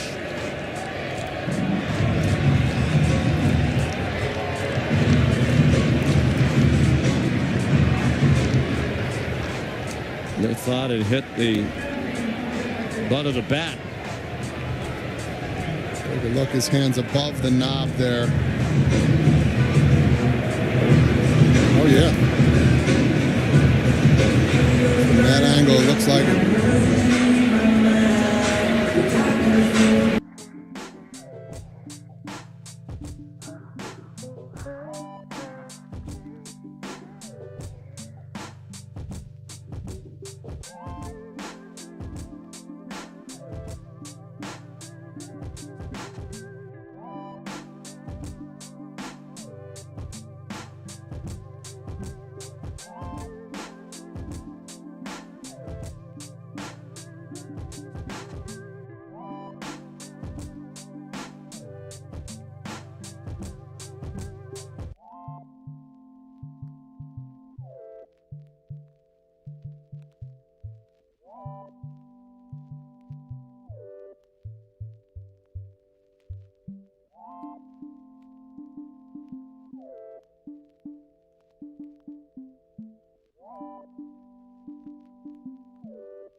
There's ball 4 outside.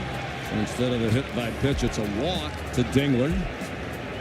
Another one of the big stars of this game.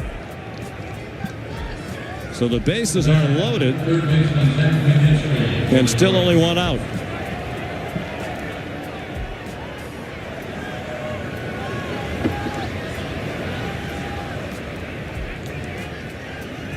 They've batted around. It's McKinstry. Takes a 93-mile-an-hour heater for a strike. Cleveland bullpen yesterday, 4 2/3 combined scoreless innings. Today they've given up 5 runs in 4 innings on 8 hits and 4 walks. McKinstry's due. And if they go on and win this game, the Tigers, this is a nice way to go to Seattle. Feeling like maybe some of these guys have found the mark offensively. Yeah, a little momentum. Stephen Vogt thought that 5-run 8th inning yesterday would carry over. He felt like it was a pressure release for some of his hitters, the offense as a whole. And good luck, Seattle, if you have to face that man. Tarek Skubal, who was dominant in the Game 1 win here 2 days ago. And that's a strike on the outside corner. McKinstry called out.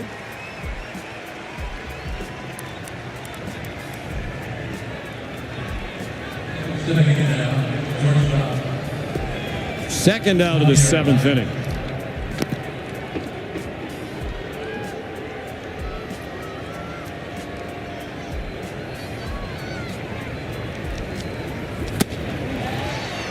Pitching, swing and a miss for a strike.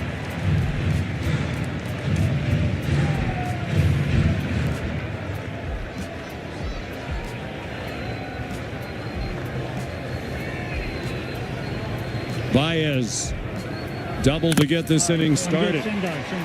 Foul ball over by the Guardians dugout.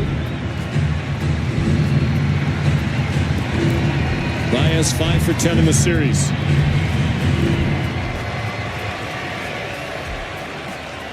Stephen Vogt talks about run prevention. Can't allow any more. This is already an enormous hole for a team that hit .226 in the regular year. They did not come back from any 5-run deficits in the regular season. They were 0 for 28, the Guardians, in the regular year when they trailed by 5 runs or more. So they're going to need their biggest magic act if they're going to advance. The inning is over on a pop-up to the second baseman, Rocchio.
Season games, each with 1,167 wins.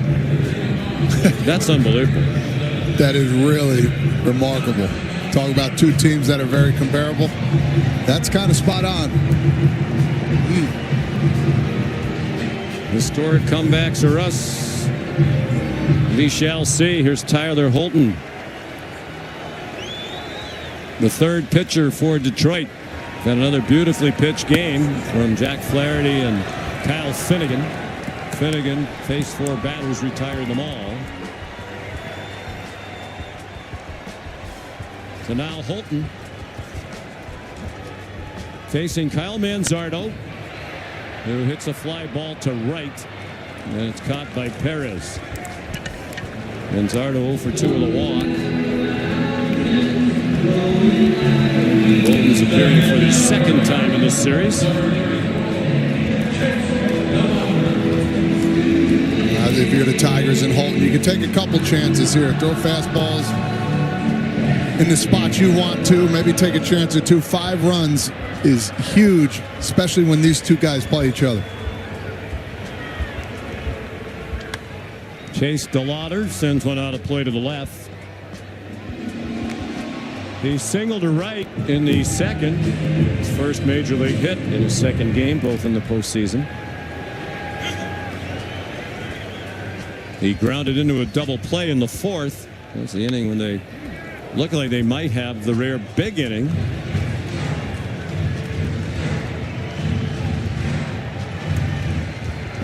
You can kind of see this guy's hands work really well. He's quick punch to the ball.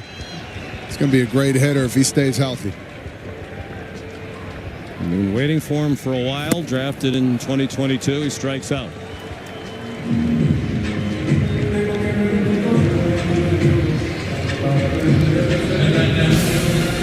Well, we're just getting started.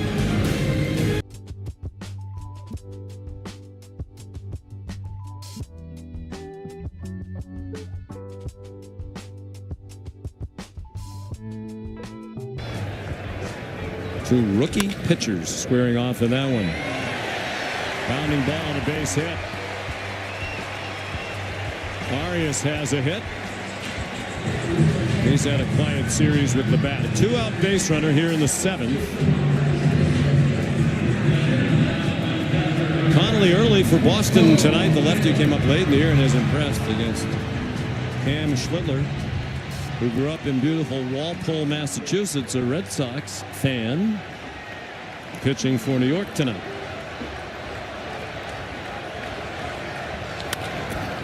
Ground ball to short by Bo Naylor. Baez goes to first. Just did get Naylor. 2 in the inning. The Tigers.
So he told me he grew up watching highlights of Tommy. He was always his baseball inspiration. So really cool full circle moment for Dingler.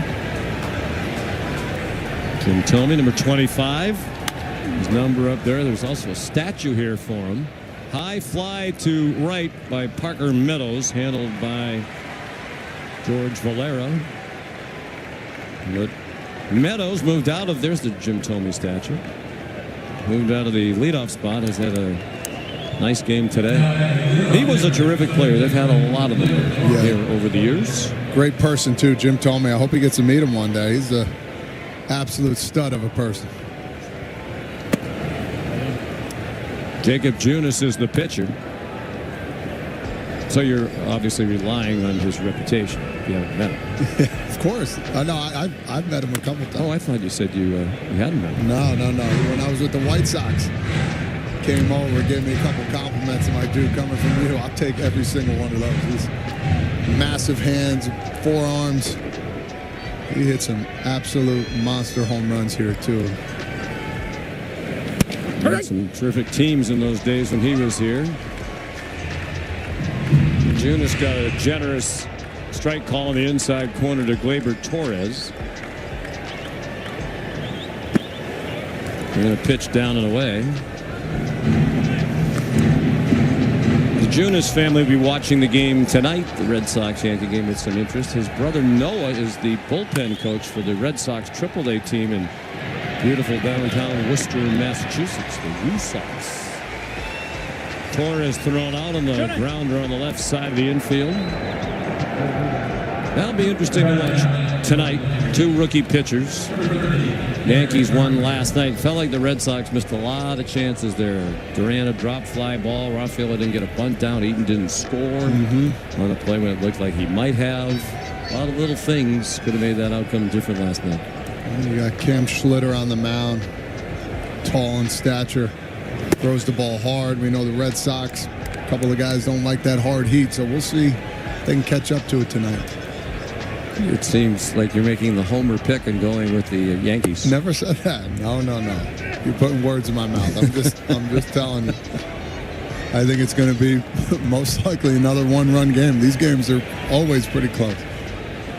This one opened up last inning with a 4-run inning for the Tigers. Kerry Carpenter out a 1-2-3 inning for Junis.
They still believe here in Believeland.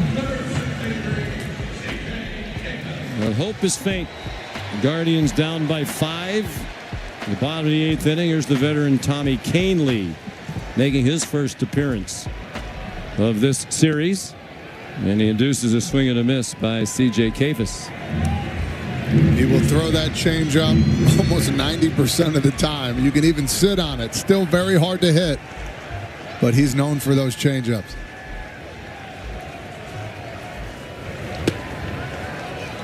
"36-year-old veteran in the Albany, New York area." That's a lot of changeups. He went 61 changeups in a row last year in the postseason. I mean, that has got to be some sort of record. You can sit on it, but it's hard to hit.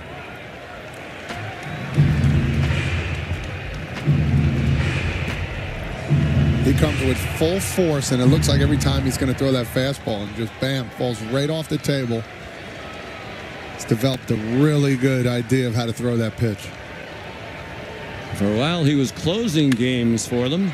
Bounding ball up the middle by Kafis. Baez in the right place, and a strong throw to Torkelson for the out. 5 outs left now for Cleveland.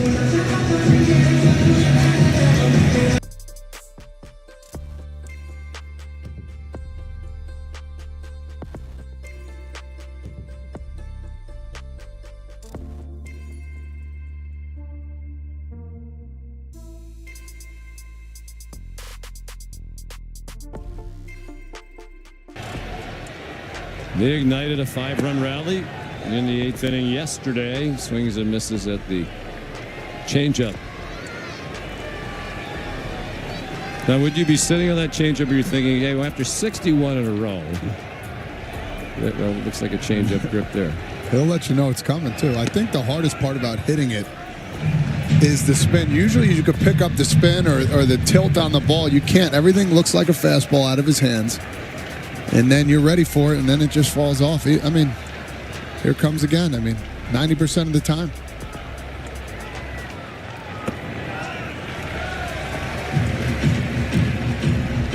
Wasn't a change-up a change from something else? There's nothing else. It needs a new name in his case. Let's call it the slow boy. He's behind Rocchio, 2-1. Hard ground ball and a base hit.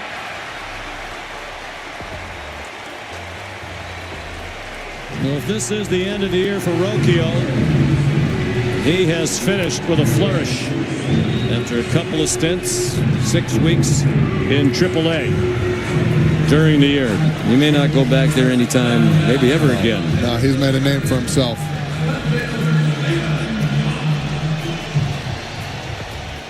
There's Stephen Kwan, 0 for 3.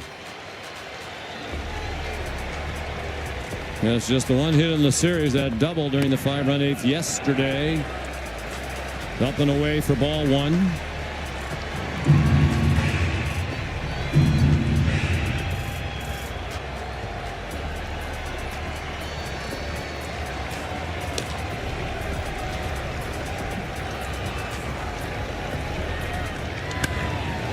That's a well-hit ball to right. Fair ball, and a bounce all the way to the wall. It's a double for Kwan.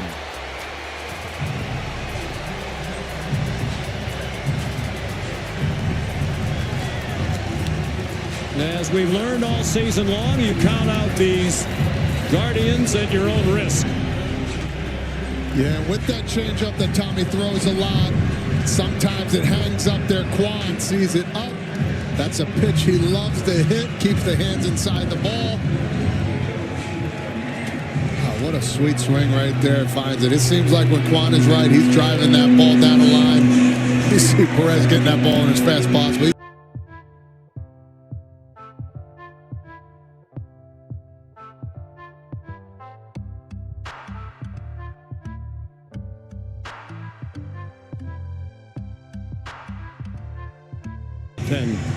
This season.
23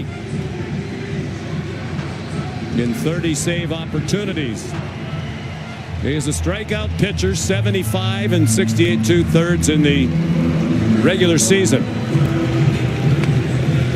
As we saw, a good athlete, former shortstop, made a big play on that comebacker when Jose Ramirez was at third base.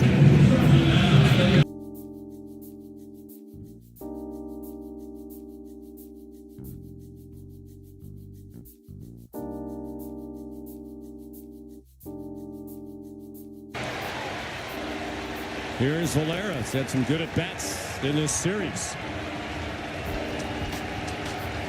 including a double and a run scored today. Their only run back in the 4th inning. That tied it at 1. And Detroit got a go-ahead home run from Dylan Dingler in the 6th, and they battered around, sent 10 men to the plate to get 4 runs in the 7th. Strike inside corner at the knees. Yeah, Valera came up in that big 9th inning in the bottom of the 9th, struck out as a pinch hitter. He's seen him twice now.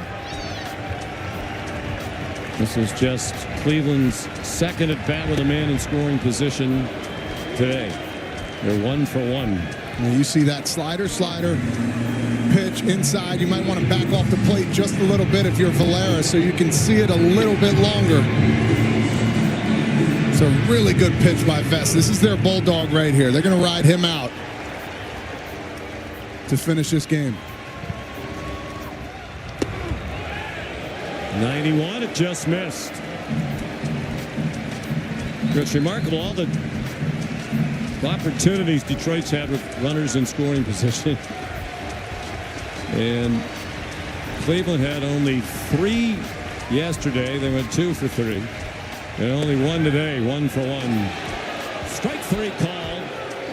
Valera punches out for the second out of the inning. There's 98 on the outside. That first one he's thrown. We know that slider is a really good pitch. He went 4-seamer right on the outside corner. When you see so many sliders, you're not seeing that fastball once. Oh, wee.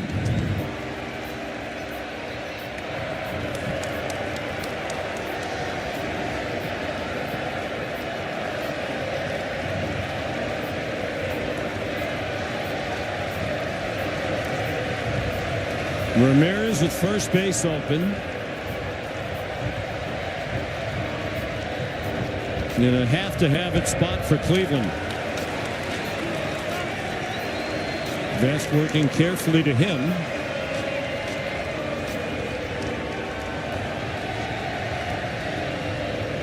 If you put him on first, it puts the tying run in the on-deck circle.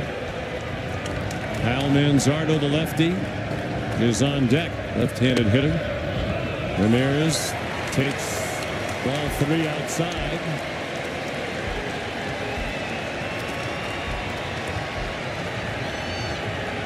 Would you come after him if you're the Tigers, or would you pitch around him? I would go after him. You're up by 5 runs just like that. You know, they talk about don't give in, don't give in. I mean, listen, you had such a big inning. It's an opportunity to get this out here to save this inning.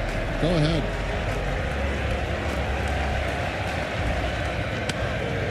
Ground ball backhanded by Torkelson. The ball dropped by Vest. It rolls over to the Detroit dugout. Now he throws to second, not in time. 2-run score. And it's 6-3.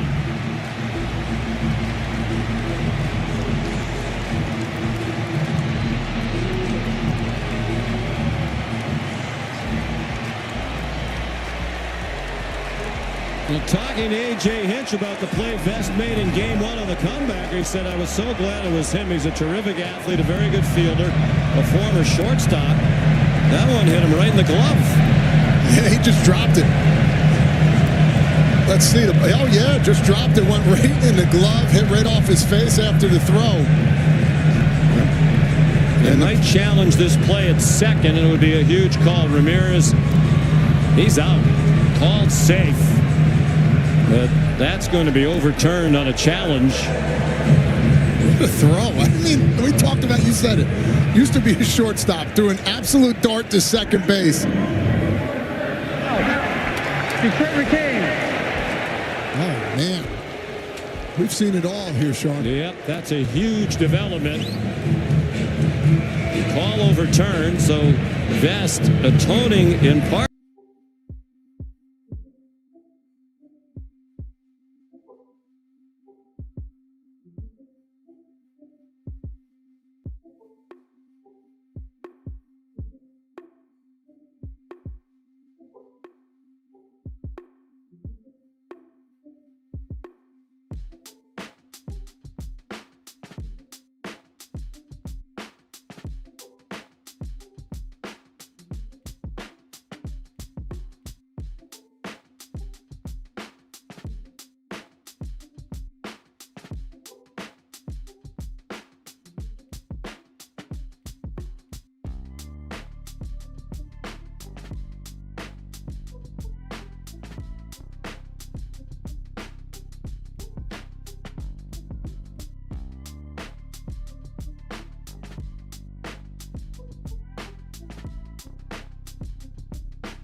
Hard the whole time, and that's shocking with as great a player and as great a base runner as he is.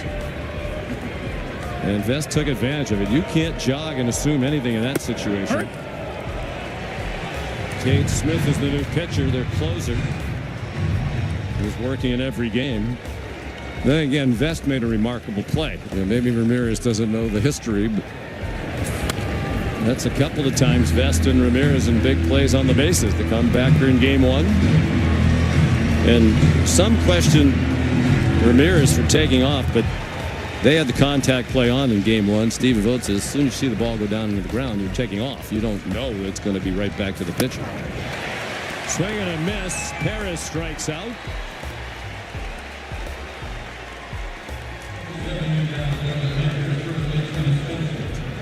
Let's take a look at the best in the game presented by T-Mobile. And it was the 4-run inning with the big hit in the 8th by Perez, knocked in 2. Torkelson and Green also had RBI hits as they scored 4 runs on 5 hits and left 3 men on base. They're piling up the left on base again today. They have 8, but they have 6 across. Yesterday they left 15 and scored only 1 run. We were wondering if Cade Smith was coming in today. 31 pitches yesterday. We're seeing him right now. Yes. Even Vogt almost looked at it as if to say, "Are you crazy?" And we asked him, "Would Smith be available?" He said, "Absolutely." Torkelson a high pop-up. Caught by Arias, the shortstop. Jose Ramirez has had several adventures on the bases. Of course, he was thrown out trying to steal in that 1-1 game back in the 4th earlier today, ending a streak of 13 straight successful stolen bases. Riley Green, chopper on the left, handled by Ramirez. On the first for the out. Easy 1-2-3 ninth for Dave Smith. Last call for the Guardians. Their middle third of their order coming up after we check in with Kevin Connors.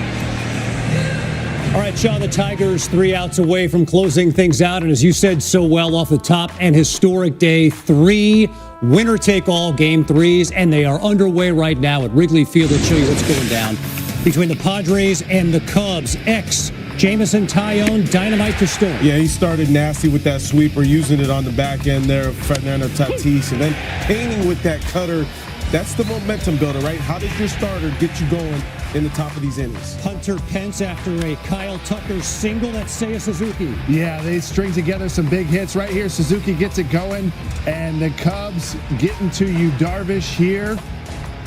Right down the line, big double after Kyle Tucker single, and then PCA slows it down. Nice short stroke, doesn't try to do too much. Huge bases loaded knock here for Pete Crow Armstrong and the Cubs. Jeff, very short leash. Darvish pulled from the game. Jeremiah Estrada comes on, and the first batter he faces, bases loaded situation with Dansby Swanson. Only 21 pitches. Mike Shildt understands his season could be over if the bullpen doesn't step up, and Jeremiah Estrada, as much as he tried, that 3-2 pitch up top a little bit high, and the Cubs are on the board early, Kevin.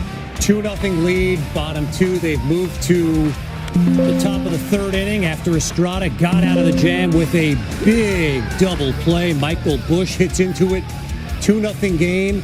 You can see this game playing out over on ESPN. And of course, the big one to follow in the big park in the Bronx. Ben Rice in the lineup for the Yankees. Yeah, good to see the lefty in there, and you can't have the impact sitting on the bench in this one when your back's up against the wall. Huge home run yesterday. The Yankees will go with Cam Schlittler. For the Red Sox, it'll be Connolly early. Sean, youngest pitcher to start a postseason game for the Red Sox since Babe Ruth in the 1916 World Series. Yeah, Kevin, thank you. Babe Ruth wasn't bad. Early's been impressive since he came up late in the year, shown a lot of poise. They still believe in Cleveland. Come to love this team. It looked like they were dead and buried in early July, 15.5 games out. Even with the worst team batting average in franchise history, they managed to come from 15.5 back to make the postseason. Here they have one more uprising left. Strike one taken by Kyle Manzardo, their cleanup hitter and DH. 0 for 2 today with a walk. Facing Will Vest. 29,891 here, the biggest crowd of the series. The ball high. Little change here. 3 straight fastballs. Not going back to that bread and butter slider here. Trying to attack the zone, see if he can get this first out. Chase DeLauder on deck, and then Gabriel Arias do. Manzardo shoots one foul off to the left. That was the pitch right there that he could have drove. That ball was right down the middle.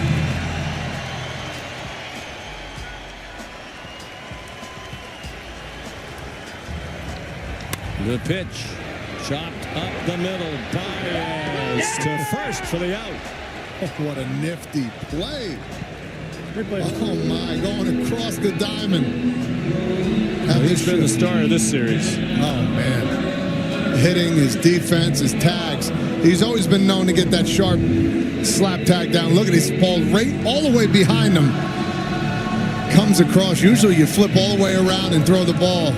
Has the wherewithal to do that. That's a huge first out.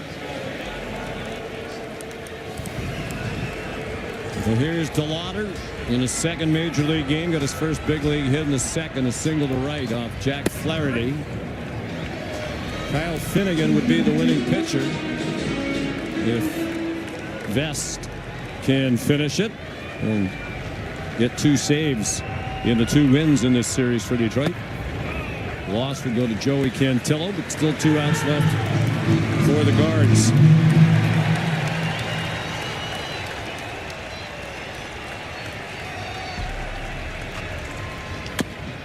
Chopped off the plate. Vest fires to first for the out.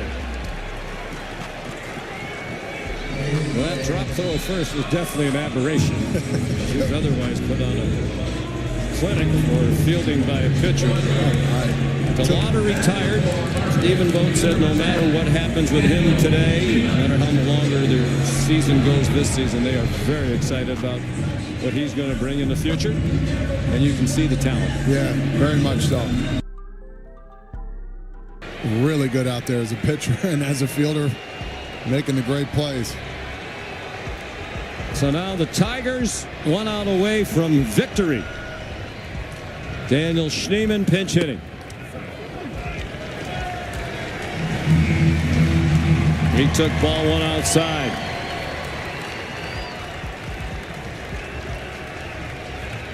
Last year it was the Guardians who took a winner-take-all Game 5 in the ALDS.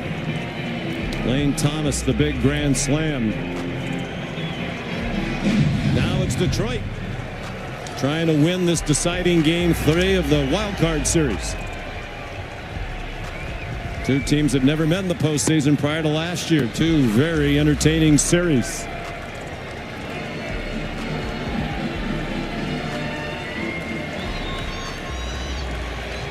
In a remarkable season of comebacks, the Guardians are down to their final strike. Schneemann rolls it down to first. Torkelson will play it himself. And the Detroit Tigers are on to the American League Division Series.